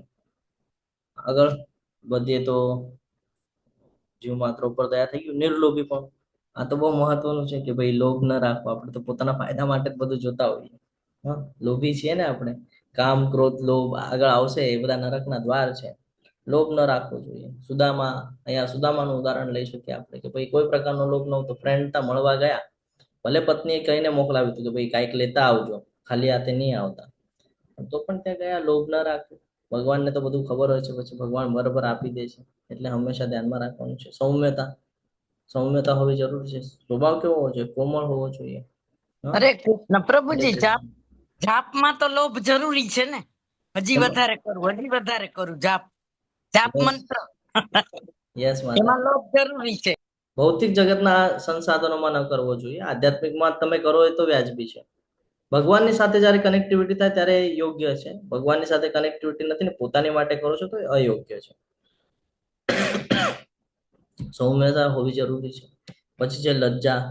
હા, કે લજ્જા એટલે શું ખબર છે? કે ફોર એક્ઝામ્પલ સમજો મેં કંઈક ખોટું કામ કર્યું અને પછી પણ જો મને પોતા ઉપર કહે ને કે ભાઈ પોતાનો ગુસ્સો ના આવે કે ભાઈ મેં ખોટું કર્યું છે, આ ન કરવું જોઈએ, આને કહેવાય કે ભાઈ લજ્જા છે જ ને, શરમ છે જ નહીં આને. હા, કેવું કરે છે આજો, બધું ખરાબ કરીને પણ પાછો ઊભો છે. આવું બધું થાય જ ને. તો લજ્જા હોવી જરૂરી છે આપણને, કે ખોટું કામ કરતા વખતે સંકોચ ન થાય એ યોગ્ય નથી. ખોટું કામ કરે તો સંકોચ થવો જોઈએ. પછી આગળ છે નિશ્ચય. નિશ્ચય એટલે શું ખબર છે? હીર ચાપલમ કીધું છે ને, એટલે નિશ્ચય. મક્કમ નિર્ણય. હા, ચંચળતા. હા, છે ને કે ભાઈ અહીંયા મક્કમ નિર્ણય. યસ માતાજી, મક્કમ નિર્ણય કહી શકીએ આપણે કે ભાઈ સમજો ઘણા બધા ઋષિઓ છે, બધા બેઠા છે, ભગવાનનું સ્મરણ કરી રહ્યા છે, ધ્યાનમાં બેસેલા છે. હા, અને એમાંથી એક બે વિચલિત થઈ જાય છે, તો એ જે વિચલિત થઈ જાય છે એ આમાં નહીં ગણાય નિશ્ચયમાં. પરંતુ જે બેસેલા છે એને દ્રઢ નિશ્ચય કરેલો છે ભાઈ અમારે તો ભગવાનનું સ્મરણ જ કરવું છે. આપણામાંથી પણ ઘણા બધા લોકો હોય એવા કે ભાઈ ભક્તિના અંદર આવે અને વચ્ચેથી ભક્તિમાંથી નીકળી જાય, ભાઈ મારે હવે નથી કરવું. તો આ હેદ ચાપલમ, નિશ્ચય નથી દ્રઢ, એટલે ગડબડ થઈ રહી છે. પછી આગળ વધીએ તો તેજ, ક્ષમા, ધૈર્ય. હું થોડું ફાસ્ટમાં લઉં છું, રહી જશે નહીં તો આપણા બધા જ પોઈન્ટ. તેજ, ધર્મ માટે હંમેશા કહે ને કે ભાઈ નિર્ભય થઈને શક્તિ જે આપણે પ્રદર્શિત કરીએ એને કહેવાય તેજ. જેમ અર્જુનજી યુદ્ધ કરવા રેડી થઈ ગયા કે ભાઈ હવે ભગવાન તમે કહેશો ને એ પ્રમાણે પણ હું યુદ્ધ કરી નાખીશ. હંમેશા ધ્યાનમાં રાખવાનું છે. ક્ષમા, તો કે માફ કરવાની જે વૃત્તિ છે એને પણ એક પ્રકારનું શક્તિ જ કહીએ આપણે, કે માફ કરવાની જે શક્તિ બધામાં ન હોય, બધા ન માફ કરી શકે. હા, અમરીશ મહારાજની ફરીથી આપણે ચર્ચા કરી શકીએ કે ભાઈ દુર્વાસા મુનિને માફ કરી દીધું. એટલે આ હંમેશા ધ્યાનમાં રાખવાનું છે. પછી ધૈર્ય, પવિત્રતા. ધૈર્ય એટલે કે કેવી પણ સિચ્યુએશન હોય એમાં આપણે ધૈર્ય રાખવાનું છે, પેશન્સ રાખવાના છે. ઘણા બધા લોકો એમ કે ભાઈ અમે ભક્તિ કરીએ છીએ તો પણ અમારા જીવનમાં દુઃખ. તો મોટા મોટા ભક્તોના જીવનમાં દુઃખ છે. હિઝ હોલીનેસ જયપતાકા ગુરુ મહારાજ, હા, શ્રીલા પ્રભુપાદજી, હાર્ટ એટેક આવી ગયા હતા ટ્રાવેલિંગમાં 2 વાર, તો પણ વિચલિત થયા કે ન થયા? ધૈર્ય રાખ્યું, પેશન્સ રાખ્યા. કારણ કે ભક્તિ માર્ગમાં એવું છે કે કહીએ ને કે ભાઈ ભક્તિ માર્ગ એટલે એવું છે, કેટલું પણ વાવાઝોડું આવશે ને તો નુકસાન નહીં થાય તમારું. વાવાઝોડું તમને ડરાવશે જરૂર, પણ નુકસાન નહીં થવા દે. એમાં પણ નુકસાનમાં પણ તમારો ફાયદો હશે. આ ભક્તિ છે. તમને લાગશે કે ભાઈ મારું બહુ મોટું નુકસાન થઈ ગયું. ભક્તિમાં જ્યારે આવે તો ઘણા લોકોને એવું થાય કે ભાઈ કોઈક વિરોધ કરે, કોઈક છોડી દે, કોઈક એવું એમ થાય કે ભાઈ એકલા પડી ગયા. એકલા નથી પડ્યા, બધી ગંદકી સાફ થઈ ગઈ. કારણ કે અહીંયા તો છેલ્લા ક્ષણે તો કોઈ આવવાનું નથી, અડધો કલાકમાં તો નામ છોડી દેવાના છે કે છે બોડી ઉપાડો. તો એમાં પણ આપણને એવું લાગે ભાઈ બધા મારાથી દૂર હોય. આ દૂર નથી ગયા, આ ભગવાનની કલા છે બધી આપણા ઉપર, કૃપા છે કે ભાઈ બધાને દૂર કરી નાખે. હા, આપણું પતન ન થવા દીધું, બચાવી લીધું. ભગવાનની કોઈ દિવસે આપણે કહે ને કે પ્લાનિંગ આપણે સમજી નથી શકતા. ભગવાન આપણી માટે મોટું વિચારતા હોય પણ આપણે થોડાકમાં વિચલિત થઈ જતા હોઈએ. તો હંમેશા પેશન્સ રાખવું જરૂરી છે. પાંડવોની વાત કરીએ, વનવાસમાં ગયા હતા. વનવાસ માટે કીધેલું કે ભાઈ નહીં નહીં અમે વનવાસમાં નહીં જઈએ, ગયા હતા. તો એ હંમેશા ધ્યાનમાં રાખવાનું છે. પછી ક્યાં સુધી આવ્યા આપણે? ધૈર્ય, હા, પવિત્રતા બહુ બહુ જરૂરી છે. શૌચમ, અહીંયા કીધું છે શૌચમ દ્રોહો, તો કે શૌચમ, હા, બાહ્ય અને આંતરિક શુદ્ધિ. આપણે એની ચર્ચા કરી ગયા હમણાં થોડી વાર પહેલા કે ભાઈ આંતરિક શુદ્ધિ કેવી રીતે કરવાની છે. બાહ્ય શુદ્ધિ તો આપણે કરીએ છીએ, જ્યારે પણ આપણે માળા કરવા બેસીએ ત્યારે બંને પ્રકારની શુદ્ધિ કરીને બેસવું જોઈએ. હા, પછી આગળ વધીએ તો શૌચમ અદ્રોહો. અદ્રોહો એટલે શું? કોઈ પ્રત્યે દ્વેષ નથી રાખવાનો. કીધું છે ને ઈર્ષાથી મુક્તિ, એટલે કે દ્વેષ નથી રાખવાનો, કોઈ પ્રત્યે દ્વેષ નથી રાખવાનો. પ્રહલાદ મહારાજ રાખ્યો કે દ્વેષ નથી રાખવાનો. કેટલું એની સાથે ખરાબ કરવામાં આવતું પણ કોઈ સાથે દ્વેષ ન રાખવો. તો હંમેશા ધ્યાનમાં રાખવાનું છે. અહંકાર ન રાખવો. કીધું છે ને અહીંયા કે ભાઈ અહંકાર, માનની ઈચ્છાથી મુક્તિ એટલે અહંકાર. અહંકાર કોઈ દિવસે ન રાખવો જોઈએ. અહંકાર પણ આપણને લઈને ડૂબે છે. દાસ્ય ભાવમાં જોઈએ તો આપણે હનુમાનજી યાદ આવે આપણને. તેમની પાસે તો અષ્ટસિદ્ધિ હતી, 8 સિદ્ધિ, અણીમાં ગરિમા લગીમાં, હા, 8 પ્રકારની સિદ્ધિ હતી. મોટામાં મોટા થઈ શકે, નાનામાં નાના થઈ શકે, હલકામાં હલકા થઈ શકે, ભારેમાં ભારે થઈ શકે, ઈચ્છા કરે ત્યાં પહોંચી જઈ શકે, હવામાં ઉડી શકે, એટલું બધું હતું. તો પણ કેવા દાસ્ય ભાવમાં હતા, દાસ તરીકે. તો ઘણા બધા આપણે પણ એમાં આવે. ઘણા બધા ભક્તોને એવું થાય કે ભાઈ મારી પાસે તો બહુ જ્ઞાન છે ને, એવું લાગે કોઈને કે ભાઈ મન તો શ્લોક મોઢે આવડે છે, મારી પાસે બહુ જ્ઞાન છે. કોઈ દિવસ અહંકાર નથી રાખવાનો. આવી રીતે આ બધા ગુણો જે છે, આ બધા ગુણોથી આપણે વિકસિત કરવાનું છે પોતાને. અહીંયા સુધી ક્લિયર છે? હરે કૃષ્ણ. હવે હું થોડું ફાસ્ટમાં લઈશ કારણ કે આપણે આગળ સમયની થોડી અછત છે. ઓલા સારા ગુણો હતા એટલે મેં બહુ સ્લોમાં લીધા કે આપણને યાદ રહે, સમજાય એની માટે. હવે અસુરી ગુણો છે, આપણે આપણામાં રાખવાના નથી એટલે ડિટેલ્સમાં નહીં જઈએ. ફટાફટ આપણે આ ગુણો કાઢી નાખશું આપણા અંદરથી. હે પાર્થ, દંભ, દર્પ, અભિમાન, ક્રોધ, કઠોરતા તથા અજ્ઞાન આ બધા આસુરી પ્રવૃત્તિ વાળા માણસોના ગુણ છે. આ બધામાં હોય છે. કોઈ એવું નહીં કહી શકે કે ભાઈ મારામાં નથી. ધૃતરાષ્ટ્રમાં હતું, દુર્યોધનમાં હતું, બધામાં હતું, રાવણમાં હતું, શિશુપાલમાં હતું, બધામાં હતું. દંભ એટલે દેખાવો કરવો. હા, આપણે એક એક્ઝામ્પલ લઈએ છીએ 3જા અધ્યાયની અંદર કે ભાઈ ઓલો એક કહે ને કે ભાઈ ઋષિ દેખાડે છે આપણને હાથમાં સિગરેટ અને મોબાઈલ વાળો, કે ધાર્મિક ના હિસાબથી દેખાવો કરે અને અંદરથી તો કે ઇન્દ્રિય તૃપ્તિના સાધનોમાં વ્યસ્ત છે ને. તો રાવણની વાત કરી લઈએ. અહીંયા રાવણનું ઉદાહરણ આપ્યું છે તો રાવણની વાત કરી લઈએ. યસ, હર્ષા માતાજી કઈ કેવું છે? પ્રભુજી અહીંયા ગુણોની જે વાત થાય છે ને તો પ્રભુજી મેં એવું સાંભળ્યું છે કે આપણે જો કોઈનામાં એવો અવગુણ જોઈએ તો એ અવગુણ આપણામાં તરત જ આવી જાય પ્રભુજી. તો આપણે કેવી રીતે બચાવી શકીએ કે ભાઈ આપણે મનુષ્ય છે કે ક્યારેક એવી ભૂલ થઈ જાય કે કોઈ ખરાબ કરતું હોય તો આપણને તરત એવું થાય કે જો આ આમ કરે તો એ શું આપણામાં આવી જ જાય છે તરત? આપણે વિચાર કરીએ એટલે માતાજી એના પર ચિંતન કરીએ એટલે પછી વિચારમાં જાય આપણા જીવનમાં આવે. બરોબર, એટલે હંમેશા ધ્યાનમાં રાખવાનું. લાસ્ટમાં સમજાવું છું માતાજી હું તમને, કારણ આપણો ક્લાસ રહી જશે, ઘણું બધું બાકી છે હજી. તો દંભ એટલે કે ઘમંડ, દેખાવું ઘણા બધાને થાય. કે ભાઈ પૈસા હોય કોઈ પાસે તો પૈસાનો પાવર બતાડે, કોઈ પાસે શક્તિ હોય, શારીરિક દૃષ્ટિ સારી હોય તો એનાથી, કોઈ પાસે પદ હોય તો એનો અહંકાર. તો હંમેશા એનાથી દેખાવાથી બચવું જોઈએ. આપણે હિરણ્યકશ્યપની આપણે અહીંયા વાત કરી શકીએ. હું ઉદાહરણ એટલે દઉં છું કે તમે તરત તમને ક્લિક થાય કે આ કયા ગુણની વાત થઈ રહી છે. હિરણ્યકશ્યપ, એને એવું હતું કે ભાઈ મને કોઈ જ નહીં મારી શકે, કોઈ દેવી નહીં, દેવતા નહીં, અસુર નહીં, કોઈ જ નહીં, સવારે નહીં, રાતના નહીં, અસ્ત્ર નહીં, શસ્ત્ર નહીં. તો આ બધું એની પાસે હતું, પણ એને એ ભૂલી ગયા કે ભાઈ ભગવાન ભગવાન છે. અભિમાન આપણને બધાને થાય ને કે ભાઈ હું આપણે દુર્યોધનની વાત કરીએ, કેટલો અભિમાન હતો, કેટલો બધો અભિમાન હતો બાપરે. રાવણની વાત કરીએ, કેટલો બધો અભિમાન હતો. આપણામાં પણ હોય છે કે હું કાંઈક છું, એવો જે ભાવ આપણે અંદર આવે તો એ અભિમાન કહેવાય. અભિમાનથી પોતાને બચાવવું જોઈએ. ક્રોધ, અહીંયા પણ ક્રોધની વાત આવે છે કે ભાઈ ક્રોધ એટલે શું? તો કે ભાઈ અનિયંત્રિત, આપણે જે નિયંત્રિત ન કરી શકીએ એનો એવો ગુસ્સો જે આપણું નુકસાન કરી નાખે છે. ક્રોધાત ભવતિ સમોહા, સમોહા સ્મૃતિ વિભ્રમ, સ્મૃતિ પ્રંચાત બુદ્ધિનાશ, અને બુદ્ધિનાશ પ્રણશ્યતિ. પતનનું કારણ થઈ જાય છે ક્રોધ આવે એટલે. દુશાસનનું ઉદાહરણ લઈ શકીએ.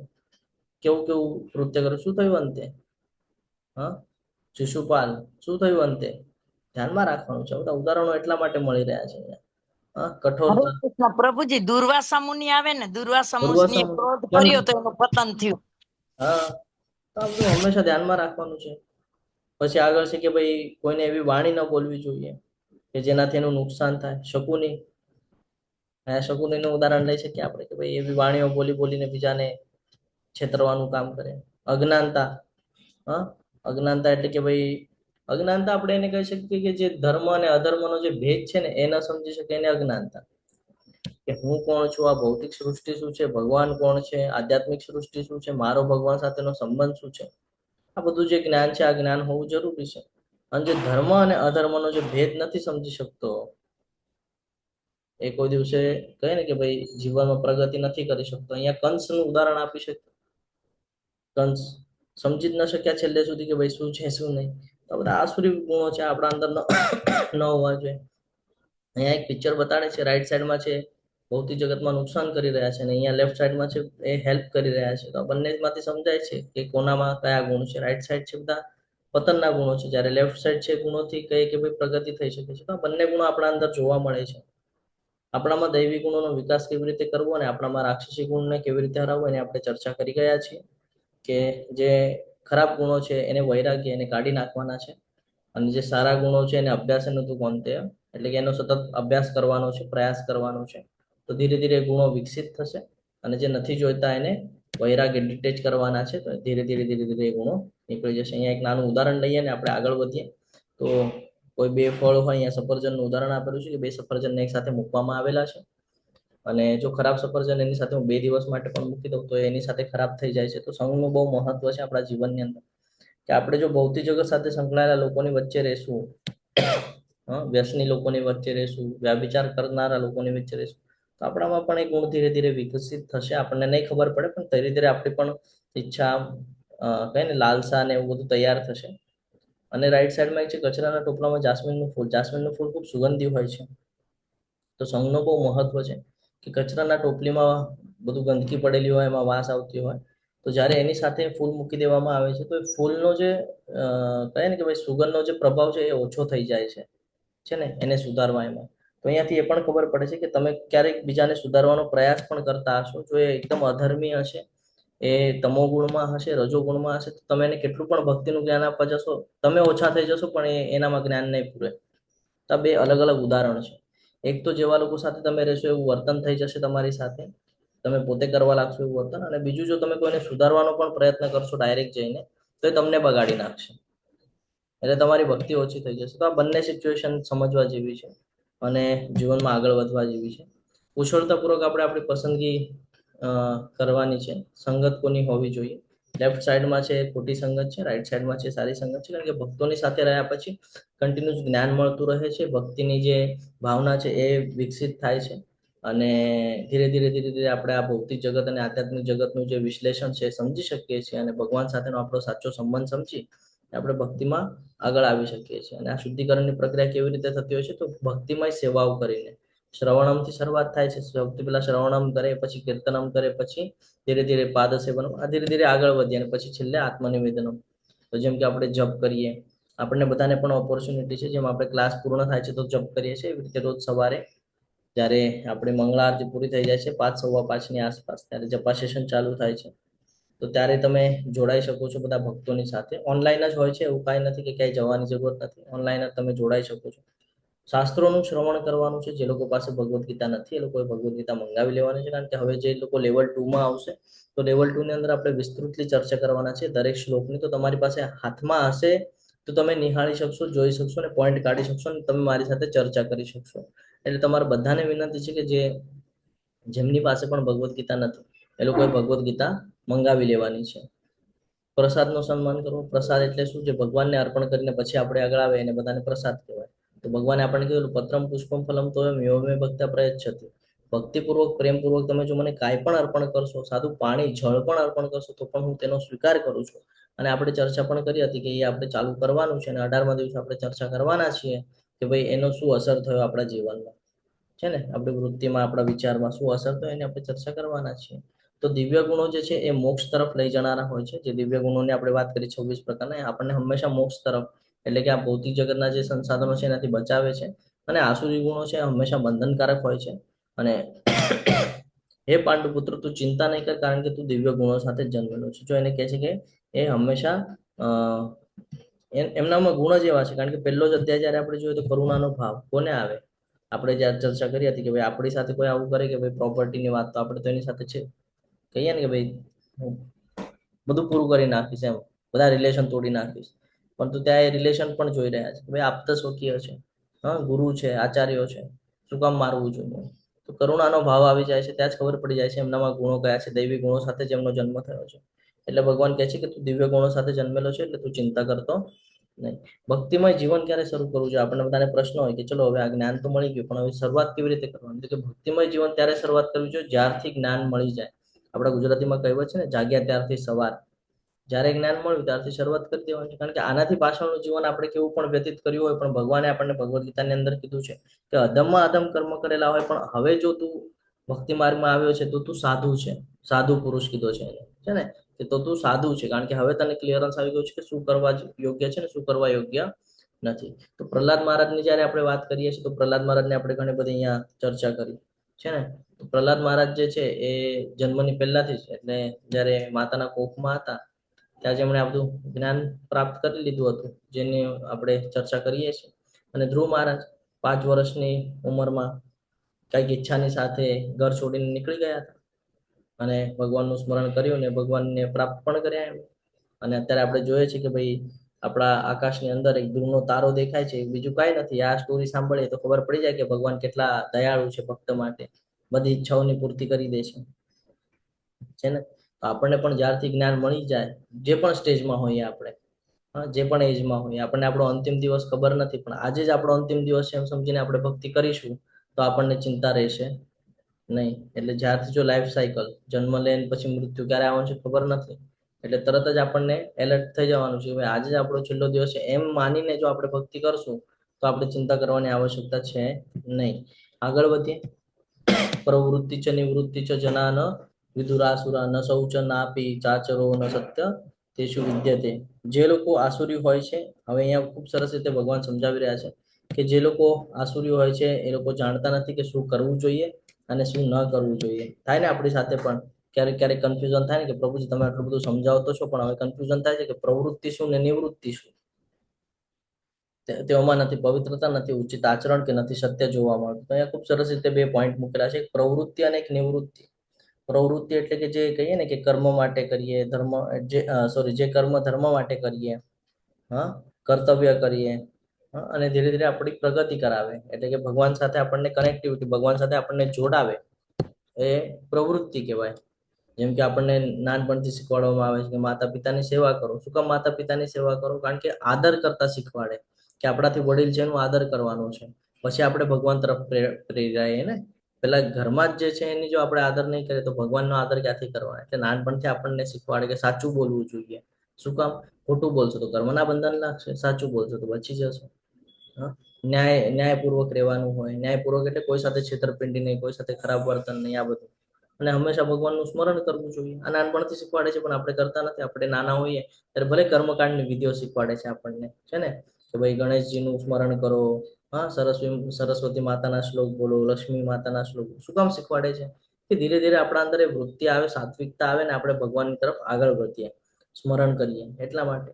અને નિવૃત્તિ એટલે શું? રિટાયરમેન્ટ, હે ને? નિવૃત્તિ એટલે રિટાયરમેન્ટ. તો નિવૃત્તિ એટલે કે જે કર્મ આપણે પાપ માટે કરીએ છીએ, પાપ એટલે કે પોતાના ઇન્દ્રિય તૃપ્તિ માટે કરીએ છીએ, જે અધર્મ કરી નાખીએ છીએ. અધર્મ એટલે શું?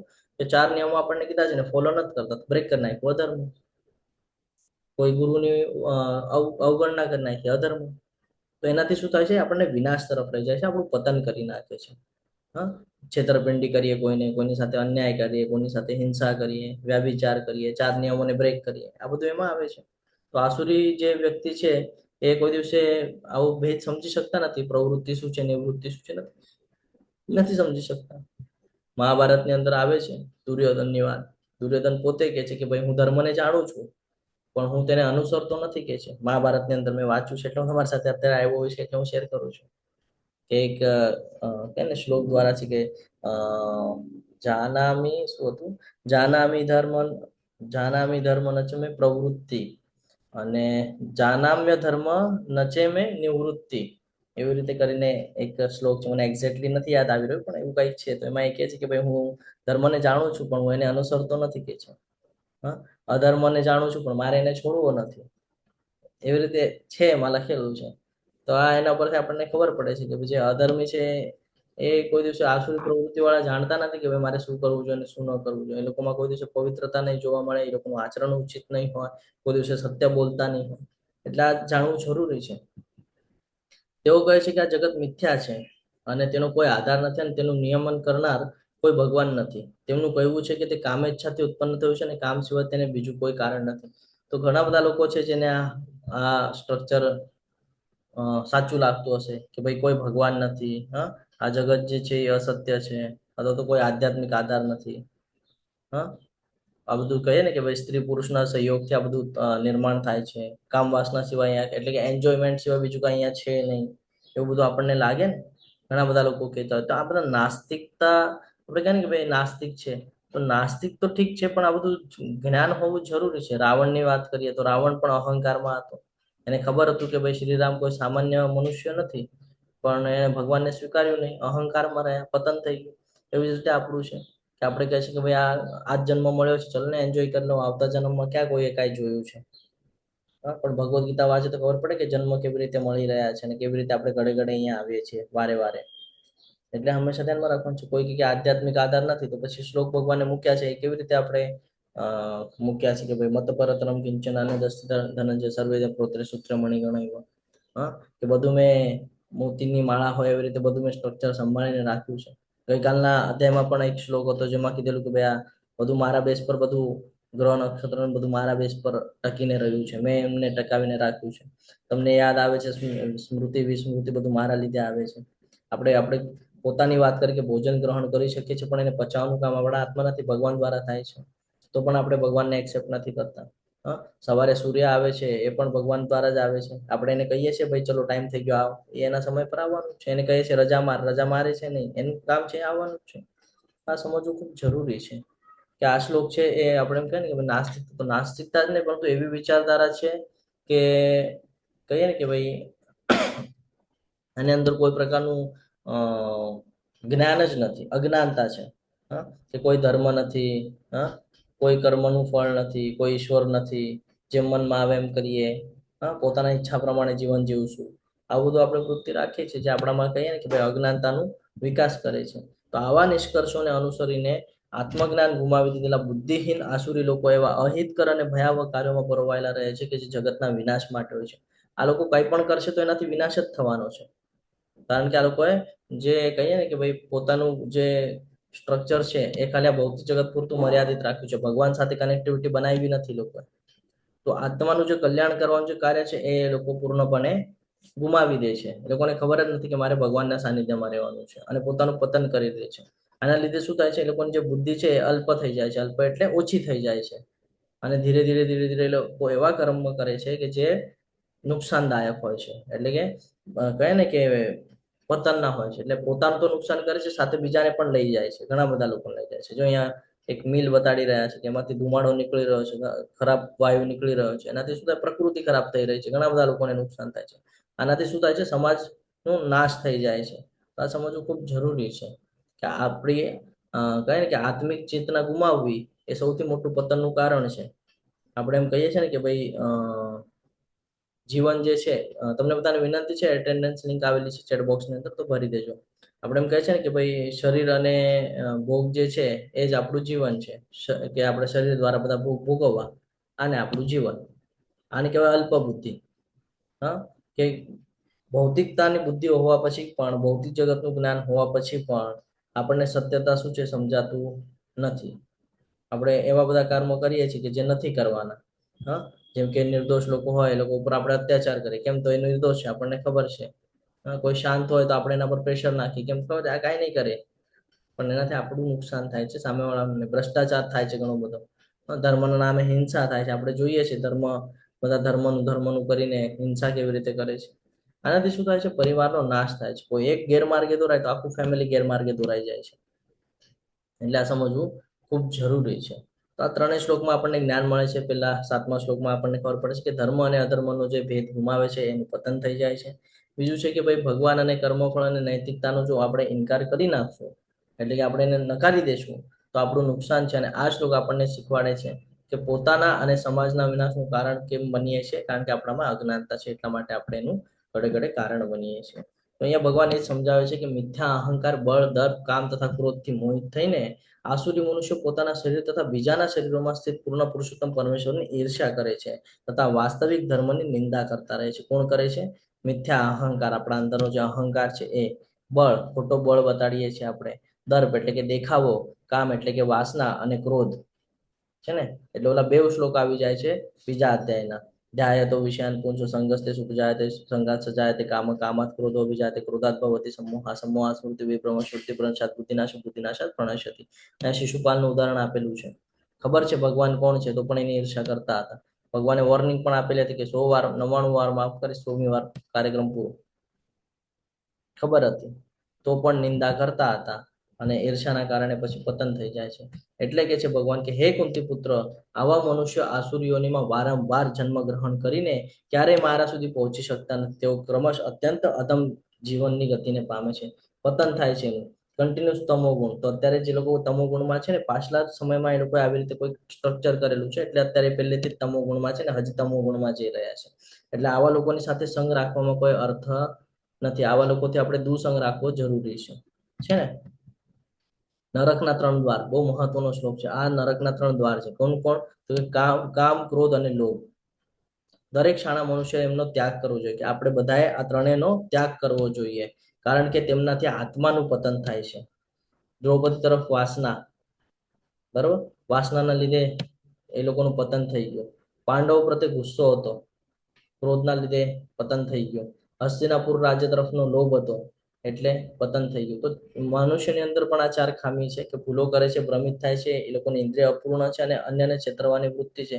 જ્યાં સુધી આ બધું સમજશે નહીં, ત્યાં સુધી જીવનમાં ફરક પડશે નહીં. આ અત્યારનું જ નથી, આ ઘણા સમય પહેલેથી ચાલ્યું આવે છે. આપણે સતયુગની વાત કરીએ તો સતયુગમાં પણ આ હતું, બંને પ્રવૃત્તિ. તો જુદા જુદા ગ્રહો ઉપર વરાદેવ અને હિરણ્યક્ષ. તો ભગવાન આપણને હવે અહીંયા સમજાવે છે કે આ બધું બધી કોર છે, હું બેલેન્સ કરવાની વાત કરું છું. ભગવાન કહે છે ને, ભગવાન આખા સૃષ્ટિને બેલેન્સ કરાવી રહ્યા છે. તો ખરાબ બાબત છે તો સારી બાબત પણ છે. તો ત્યારે જોઈએ સતયુગની અંદર તો અલગ અલગ ગ્રહ ઉપર હતું. પછી ત્રેતા યુગમાં આવ્યા તો અલગ અલગ દેશની અંદર રામ અને રાવણ. પછી દ્વાપર યુગમાં આવ્યા તો એક જ પરિવારની અંદર પાંડવો અને કૌરવો. અને તમે જ્યારે આની ટાઈમલાઈન પણ જોશો તો અહીંયા લાખ વર્ષનું સમય હતો, અહીંયા આવીને 10,000 ઉપર આવી ગયા. અહીંયા 1000 વર્ષની ઉંમર હતી એક જ પરિવારની અંદર. તો જ્યારે એક જ પરિવારમાંથી જ્યારે એક જ વ્યક્તિની અંદર આવી ગયું, ત્યારે 100 વર્ષની ઉંમર થઈ ગઈ. તો જેમ જેમ એ પ્રવૃત્તિઓ કહે ને કે ભાઈ ક્લોઝ થતી જાય છે, એમ ઉંમર પણ ઓછી થતી જાય છે. તો કલયુગની અંદર એક જ વ્યક્તિની અંદર બંને ગુણો જોવા મળે છે ને. એટલે આપણો જે વાસ્તવિક માસ છે એ આપણે જોવાનું છે ને એને દૂર કરવાનું છે. ખરાબ બાબતો દૂર કરવાની છે, સારી બાબતો વિકસાવવાની છે. હમણાં આપણે આ જોઈ ગયા, અલગ અલગ યુગની અંદર દૈવી અને આસુરી પ્રવૃત્તિ અને સ્થળ તો સતયુગમાં વરાદેવ અને હિરણ્યકશ્યપ અલગ અલગ ગ્રહ ઉપર, ત્રેતાની અંદર રામ અને રાવણ અલગ અલગ દેશમાં, દ્વાપરમાં પાંડવ અને કૌરવો એક જ કુટુંબમાં, અને કલયુગની અંદર બંને ગુણ એક જ વ્યક્તિની અંદર છે. કયા? તો કે ક્રોધ, લોભ, ઈર્ષ્યા, વાસના આપણી અંદર જ છે, અને નમ્રતા અને અન્યને મદદ કરવાની વૃત્તિ જે છે, સહનશીલતા છે, એ પણ આપણી અંદર જ છે.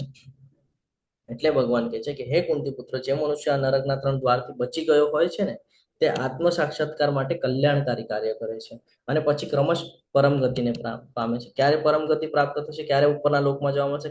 ક્યારે સારી યોની પ્રાપ્ત થશે? ક્યારે ભગવાનનું શરણ મળશે? ક્યારે ભક્તિમય જીવન મળશે? ક્યારે વૈષ્ણવોનું ઘર મળશે? જ્યારે આપણે આ 3 દ્વારથી બચશું, આ નરકના જે 3 દ્વાર છે, કામ, ક્રોધ અને લોભ, એનાથી જો બચી જશું તો આપણને આત્મ સાક્ષાત્કાર થશે ને આપણે ભક્તિમય કાર્ય કરી શકશું, કલ્યાણકારી કાર્ય કરી શકશું. ગૂગલ ભગવાન, કલયુગમાં રાક્ષસો ભગવાન કે શાસ્ત્રોમાં માનતા નથી. ઘણા બધા લોકો છે, અત્યારે એઆઈ નો જમાનો છે, ઘણા બધા લોકો ચેટ જીપીટીમાં આવી જાય કે પ્રભુજી એકદમ સિમ્પલ છે, કોઈ પણ શ્લોક નાખો ચેટ જીપીટીમાં, તરત એનું રિપ્લાય આવી જાય છે. હું તમને એક ઉદાહરણ દઉં છું, એટલે મેં અનુભવ લીધેલો છે એની વાત કરું છું કે ઘણા સમય પહેલા, એટલે લગભગ 2-3-4 મહિના થયા હશે, ઇસ્કોન દ્વારા પણ અલગ અલગ પ્રોગ્રામ્સ થતા હોય, જેની અંદર વચ્ચે નાટક ને બધું થઈ રહ્યું હતું. તો એમાં એક હતું અંતાક્ષરીનો એક પાર્ટ હતો. તો એ અંતાક્ષરીના પાર્ટ વખતે અમે બધા ભક્તગણો મળીને તૈયારી કરી રહ્યા હતા. તો એમાંથી 1-2 જણાને એ લોકોનું કાર્ય એના પર ચાલતું હશે, એઆઈ ટૂલ્સ ઉપર અથવા તો ચેટ જીપીટી એના ઉપર. તો એ લોકો એવી રીતે સજેશન કર્યું કે ભાઈ ચેટ જીપીટીમાં આપણે કોઈ પણ શ્લોક કહીએ એને કે ભાઈ મને ભગવદ્ ગીતા કે ભાગવતમ કે કોઈ શ્લોક જોઈએ છે, તો તમે એના પર ખાલી નાખી દો ને તમને તરત મળી જાય. બરાબર? તો ઘણા બધા લોકોએ કર્યું, તો મેં પણ કીધું ચલો ને એકવાર ટ્રાય કરીએ. તો તમે માનશો ને, રિયાલિટી છે, જે જૂના લોકો હશે ને જોડાયેલા, એ લોકો એક્સેપ્ટ કરશે. શ્લોક નાખ્યો ભાગવતમનો, શ્લોક પણ આપ્યો, પણ એ શ્લોક ભાગવતમમાં હું ગોતીને થાકી ગયો, મને ભાગવતમમાં મળ્યો. ભાગવતમનો શ્લોક નાખ્યો, ભાગવતમમાં ગોતતો તો ભાગવતમમાં મને ક્યાંય જ મળ્યો જે મને ચેટ જીપીટી પ્રોવાઈડ કર્યો, અને પોતાના મન પ્રમાણે આપે છે. એની પાછળનું રીઝન આપણે સમજીએ, એમાં એની કોઈ ભૂલ નથી. એને તમે જે કમાન્ડ આપશો, એને જે કાંઈ પણ ગૂગલમાંથી જે સર્ચ થઈને મળશે એ જ આપશે, કારણ કે મનુષ્ય બનાવેલું છે છેવટે. બરાબર છે? આ ગૂગલ પણ મનુષ્ય બનાવેલું છે. તમે કોઈ પણ વસ્તુ માંગશો, જેમ કે ભગવદ્ ગીતાની આપણે વાત કરીએ, તો Bhagavad Gita as it is શું કામ? કારણ કે ગુરુ શિષ્ય પરંપરા દ્વારા આવેલું છે. તો અહીંયા પણ તમે ગૂગલ ઉપર ભગવદ્ ગીતા નાખશો ને, તમને 50 પ્રકારની બતાડશે. કેમ? કારણ કે બધી ભગવદ્ ગીતાનું એમાં મૂકેલું છે ને. મારી આગળ કોઈ માહિતી છે તો મેં એને નાખી છે, તમારી આગળ કોઈ માહિતી છે તો તમે નાખી છે. કેટલા કરોડો લોકો છે, કરોડો લોકોએ માહિતી એમાં પ્રોવાઈડ કરેલી છે. તો ગૂગલ તો શું કામ કરશે? તમે જે કમાન્ડ આપશો એ આપવાનું કામ કરશે. તો આમાં શું છે, ભટકી જવાના ચાન્સીસ છે ને. ઘણા લોકો અમુક કથાઓ ગોતતા હોય એમાં કે ભાઈ એક્ઝેક્ટલી કથા, તો એને નથી ઓલું કરવાનું, શાસ્ત્રોને માનવાનું છે, શાસ્ત્રોના સંદર્ભ લેવાના છે, અને શાસ્ત્રો આપણે આગળ હોવા જરૂરી છે. ઘણા બધા લોકો અહીંયા હશે કે છે પ્રભુજી અમે તો ઓનલાઈન ભગવદ્ ગીતા ડાઉનલોડ કરી લેશું. હા, પણ ડાઉનલોડ કરી લેશો, પણ એમાં ક્યાંક ગડબડ હશે તો, અને તમે વાંચીને એને ફોલો કરવા જશો તો આપણું પતન થઈ શકે છે. એટલા માટે ઓથેન્ટિકેટ જે શાસ્ત્રો છે આપણે આગળ હોવા જરૂરી છે. કોઈ પણ ઉદાહરણ લેવું હોય, કોઈ પણ બાબત સમજવી હોય તો શાસ્ત્રો લેવાના છે. ઘણા સમય પહેલાના છે, જૂના છે, હા, અને કટ ટુ કટ આપણને બધું જ્ઞાન આપેલું છે. એમાં કોઈ પ્રકારનું છેતરપિંડી નથી, કારણ કે આપણે ગુરુ શિષ્ય પરંપરા દ્વારા આવેલું જ્ઞાન અર્જિત કરી રહ્યા છે. જ્યારે ગૂગલ છે એમાં છેતરપિંડી ઘણી પ્રકારની થાય છે. હું મારા જ નામના અલગ અલગ પેજ બનાવી શકું છું. વિકિપીડિયા ઉપર જઈને હું તમને દુનિયાભરની માહિતી મૂકી શકું છું મારી. તમે ગોટાળે ચડી જશો, તમે કહેશો કે આ ગૂગલે આપ્યું છે, પણ ગૂગલમાં નાખ્યું તો મનુષ્ય જ છે ને. જ્યારે ઓલા શાસ્ત્રમાં મનુષ્યએ નથી કર્યું, ઋષિઓએ કરેલું છે. એ લોકોમાં એવી ક્વોલિટી હતી, શુદ્ધ હતા એ બધા, અને એ લોકોએ લખેલું છે. આજે સાયન્સ પણ એ બધું માનવા તૈયાર થઈ રહ્યું છે. ભલે આમ નથી માનતું, પણ આમ એક્સેપ્ટ તો કરી જ રહ્યું છે બધું, કે હા આ સત્ય છે, ઓલું સત્ય છે. એટલે હંમેશા આપણે ગૂગલને ભગવાન નથી માનવાનું, શાસ્ત્રોને માનવાનું છે. શાસ્ત્રોમાંથી આપણે રેફરન્સ લઈને શીખવાનું છે, અને શાસ્ત્રોને આપણે ફોલો કરવાનું છે. ગૂગલને ફોલો નથી કરવાનું. ગૂગલ મનુષ્ય બનાવેલું છે. એક મનુષ્ય ભટકશે તો બધા ભટકી જશે. એટલે હંમેશા ધ્યાન રાખવાનું છે. તો જે મનુષ્ય શાસ્ત્રના આદેશોની અવહેલના કરે છે અને પોતાની ધૂનમાં આવે તેમ મનસ્વી વર્તન કરે છે, તે કોઈ દિવસે નથી સિદ્ધિ પામતો, નથી સુખ પામતો, કે નથી પરમ ગતિ પામતો. એટલે જો તમે શાસ્ત્રને છોડીને તમે જો ગૂગલનું સાંભળવા બેસશો તો તમે પતનનું શિકાર થઈ શકો છો. અહીંયા જો આપણને 4 મહત્વના પોઈન્ટ્સ બતાડેલા છે. 4 નિયમ છે ઇસ્કોનના, જે આપણે ફોલો કરીએ છીએ. ફોલો શું કામ, નિયમ શું કામ બનાવી આપ્યા છે? કે આપણાથી કોઈ ભૂલ ન થાય, આપણી અંદર સાત્વિકતા આવે ને આપણે ભગવાનના શરણમાં જઈ શકીએ, આપણી શુદ્ધતા થાય. એટલા માટે આ 4 નિયમો છે. કોઈ કહેશે આ 4 નિયમો કયા કયા છે? હરે કૃષ્ણ, હરે કૃષ્ણ. સમય થઈ રહ્યો છે થોડું. 4 નિયમ કોઈ કહેશે? કૃષ્ણ મદ્યપાન, પ્રભુજી. જુગાર, માંસાહાર ન કરવો, જુગાર ન રમવો, વ્યભિચાર ન કરવો, વ્યભિચાર, હમ, નશો ન કરવો. હરી બોલ.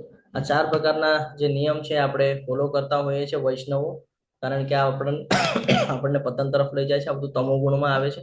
કાંદા લસણ પણ આપણે નથી ખાતા એટલા માટે જ, કારણ કે તમોગુણનું પ્રતીક છે. એ ખાઈએ એટલે આપણા અંદર તમોગુણ વધી જાય છે, એટલે આપણે એને અવોઇડ કરીએ છીએ. તો આ 4 નિયમોને આપણે હંમેશા ફોલો કરવાનું છે. અને શાસ્ત્રોમાં આના કહીએ ને, શાસ્ત્રોમાં આ બધું શું કામ લખેલું છે? નિયમો કયા? નિયમોને જાણી આ નિયમોને જીવનમાં ઉતારી, આ જે ગુણો આપણે જોયા 26 પ્રકારના, એને આપણા જીવનમાં ઉતારી આપણે પોતાને શુદ્ધ કરવાનું છે. પોતાના ધૂનમાં આવે એ પ્રકારે જો આપણે મનસ્વી વર્તન કરશું કે ભાઈ મને લાગે છે કે ભાઈ મને મનમાં આવે ત્યારે હું માળા કરીશ, મને મનમાં આવે ત્યારે હું પ્રસાદી અર્પણ કરીશ, મને મનમાં આવે ત્યારે હું જેમ ફાવે એ પ્રમાણે ભક્તિ કરીશ, નહીં થાય. કારણ કે જેનું જે નિયમ છે એને એ જ પ્રમાણે કરવું પડશે. તમે જ્યારે કર્મકાંડની વિધિ કરતા હો, હા, તમે એમાં વિષ્ણુ તર્પણ કરતા હો ને અચાનક જ તમને નાગ બલિ કરવામાં આવે તો ચાલે કે નહીં? પેલા વિષ્ણુ બલિ જ થશે, પછી શાસ્ત્રોમાં વર્ણન છે. આ તો હું તમને એક એક્ઝામ્પલ આપું છું, બરાબર? શાસ્ત્રોમાં ઘણા બધા વર્ણન છે કે કોઈ પણ પૂજા કરતી વખતે તમારે પેલા સંકલ્પ લેવો પડે, એટલે લેવો પડે.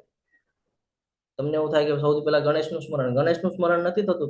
પહેલા થાય છે વિષ્ણુનું સ્મરણ. તમે કહેશો કેવી રીતે? તો કે કોઈ પણ પુરોહિતને જો હાથમાં પાણી મુકાવશે ને કહેશે વિષ્ણુ વિષ્ણુ વિષ્ણુ, શરૂઆત જ ત્યાંથી હશે. પછી ભલે ગણપતિનું નામ લઈને બાકીની જે પૂજા હોય એનું આખું નામ લે, પણ શરૂઆત તો વિષ્ણુથી જ થાય છે. એટલે આપણે આ બધું પૂછતા નથી આપણે પુરોહિતોને, એટલે આપણને પુરોહિત પણ આપણને કહેતા નથી. લોકો પાસે સમય નથી, લોકો કમાવાની પાછળ છે, એટલે લોકો પાસે સમય નથી, એટલે એ લોકો પણ આપણને ડિટેલ્સમાં બધું કહેતા નથી. આ બધું જાણવું પડશે. તો પોતાના મનમાં ઘણા પુરોહિતોની જે કરાવવાની વિધિ હોય, કોઈ ફાસ્ટમાં કરાવી નાખે, કોઈ સ્લોમાં કરાવી નાખે, જે પ્રમાણે વિધિ હોય એ પ્રમાણે ન કરાવે તો શું થાય? જે ફળ મળવાનું છે ફળ મળતું નથી. પછી તમને એમ થાય કે મેં પૂજા તો કરાવી, મને ફળ ન મળ્યું. પુરોહિત જ યોગ્ય નથી તો ક્યાંથી ફળ મળે? પોતે જ ફોલો નથી કરતા તો એનો અસર તમને ક્યાંથી મળે છે ને? એટલે હંમેશા ધ્યાનમાં રાખવાનું, પોતાના મનમાં આવે એ પ્રમાણે નથી જીવન જીવવાનું. ભગવાને જે પ્રમાણે કીધું છે એ પ્રમાણે જીવન જીવશું તો ફરક પડશે. એટલે ભગવાને કીધું છે ને, તું જો ચાહતા એવું, ઓલું એક વાક્ય છે, હું તમને લાસ્ટમાં સમજાવું છું, પછી ક્લાસ રહી જશે ને, તો પાછું હું એના પર જઈશ તો આપણો ક્લાસ રહી જશે. તેથી મનુષ્યએ શાસ્ત્રોના નિયમો પરથી સમજવું જોઈએ. શું કીધું છે ભગવાન અહીંયા? કે મનુષ્ય શાસ્ત્રોના નિયમો પરથી સમજવું જોઈએ કે શું કર્તવ્ય છે, એટલે આપણે શું કરવાનું છે અને શું કર્તવ્ય નથી, આપણે શું નથી કરવાનું. બરાબર છે? આવા નિયમો અને નિયંત્રણો જાણીને, જે આપણને ગુણો કીધા એ નિયમો અને નિયંત્રણો જાણીને મનુષ્યએ એવી રીતે કર્મ કરવું જોઈએ કે જેથી ક્રમે ક્રમે એની ઉન્નતિ થાય, પતન નહીં, ઉન્નતિ થાય. એટલે નિયમો આપણને આપેલા છે. તો આપણે એ નિયમોને ફોલો કરવાના છે. અને આ બધા નિયંત્રણો એટલે 26 ગુણો છે, એને આપણામાં વિકસિત કરવા જરૂરી છે. આપણા બધાની અંદર રાક્ષસ છે, જેમ કે કામ, વાસના, ક્રોધ, લોભ, મોહ, મદ મત્સર છે ને. તો એને કેવી રીતે દૂર કરી શકાય છે? તો કે ભાઈ હરે કૃષ્ણ મહામંત્ર કરીને આપણે એને દૂર કરી શકીએ છીએ. જીવનનો પાઠ શું લેવામાં આવે છે? તો કે વાસના, ક્રોધ અને લોભ અને આત્મવિનાશના જે રીતો છે, તેથી આપણે તેમને ભક્તિમય સેવા દ્વારા નિયંત્રિત કરવા પડશે. પોતાને સ્થિર કરવું પડશે. પોતાની ઇન્દ્રિયને આપણે ભગવાનમાં લગાડવું પડશે. પોતાની જે મન છે ને આપણે ભગવાનમાં લગાડવું પડશે. અને કેવી રીતે લગાડી શકીએ છીએ આપણે? તો કે પત્રમ પુષ્પમ ફલમ તો મ્યોમે ભક્ત પ્રયચ્છતે, આપણે ભગવાનને અર્પણ કરીને, ભોગ અર્પણ કરીને પણ કરી શકીએ છીએ. સવારે મંગળા આરતીમાં જોડાઈને પણ કરી શકીએ છીએ. શાસ્ત્રોને વાંચીને પણ કરી શકીએ છીએ. માળા કરીને પણ કરી શકીએ છીએ. ભગવાનના ટેમ્પલમાં જઈને ત્યાં સેવા આપીને પણ કરી શકીએ છીએ. અને કાંઈ જ ન થાય, કોઈ જ બધી બાબતોમાં આપણને એવું થાય કે પ્રભુજી આ બધું પોસિબલ નથી, અમે ભૌતિક જગતમાં પૂરેપૂરા મશગુલ છીએ, એમાં એકદમ કહે ને કે ભાઈ ઊંડા ઉતરી ગયા છે ભૌતિક જગતમાં, ભક્તિ અમારા એમાં 0.01% પણ નથી. તો એની માટે આ છે ચેન્ટ એન્ડ બી હેપી. હરે કૃષ્ણ કૃષ્ણ કૃષ્ણ હરે હરે, હરે રામ રામ રામ હરે હરે. આ સાથે આજનો અધ્યાય અહીંયા પૂર્ણ થાય છે. તમે ખૂબ શાંતિપૂર્વક સાંભળો એટલે તમારા બધાનો ખૂબ ખૂબ આભાર વ્યક્ત કરું છું. વાંછા કલ્પતરુભ્યશ્ચ કૃપા સિંધુભ્યૈવ ચ પતિતાનાં પાવનેભ્યો વૈષ્ણવેભ્યો નમો નમઃ. અનંત કોટિ વૈષ્ણવ વૃંદ કી જય, ભગવદ ગીતા કી જય, શ્રીલ પ્રભુપાદ કી જય, સદગુરુદેવ કી જય. હરે કૃષ્ણ કૃષ્ણ હરે કૃષ્ણ કૃષ્ણ કૃષ્ણ કૃષ્ણ કૃષ્ણ હરે હરે હરે, હરે હરે રામ રામ રામ રામ હરે હરે. હરે કૃષ્ણ. સર્વને દંડવત પ્રણામ. હરે કૃષ્ણ.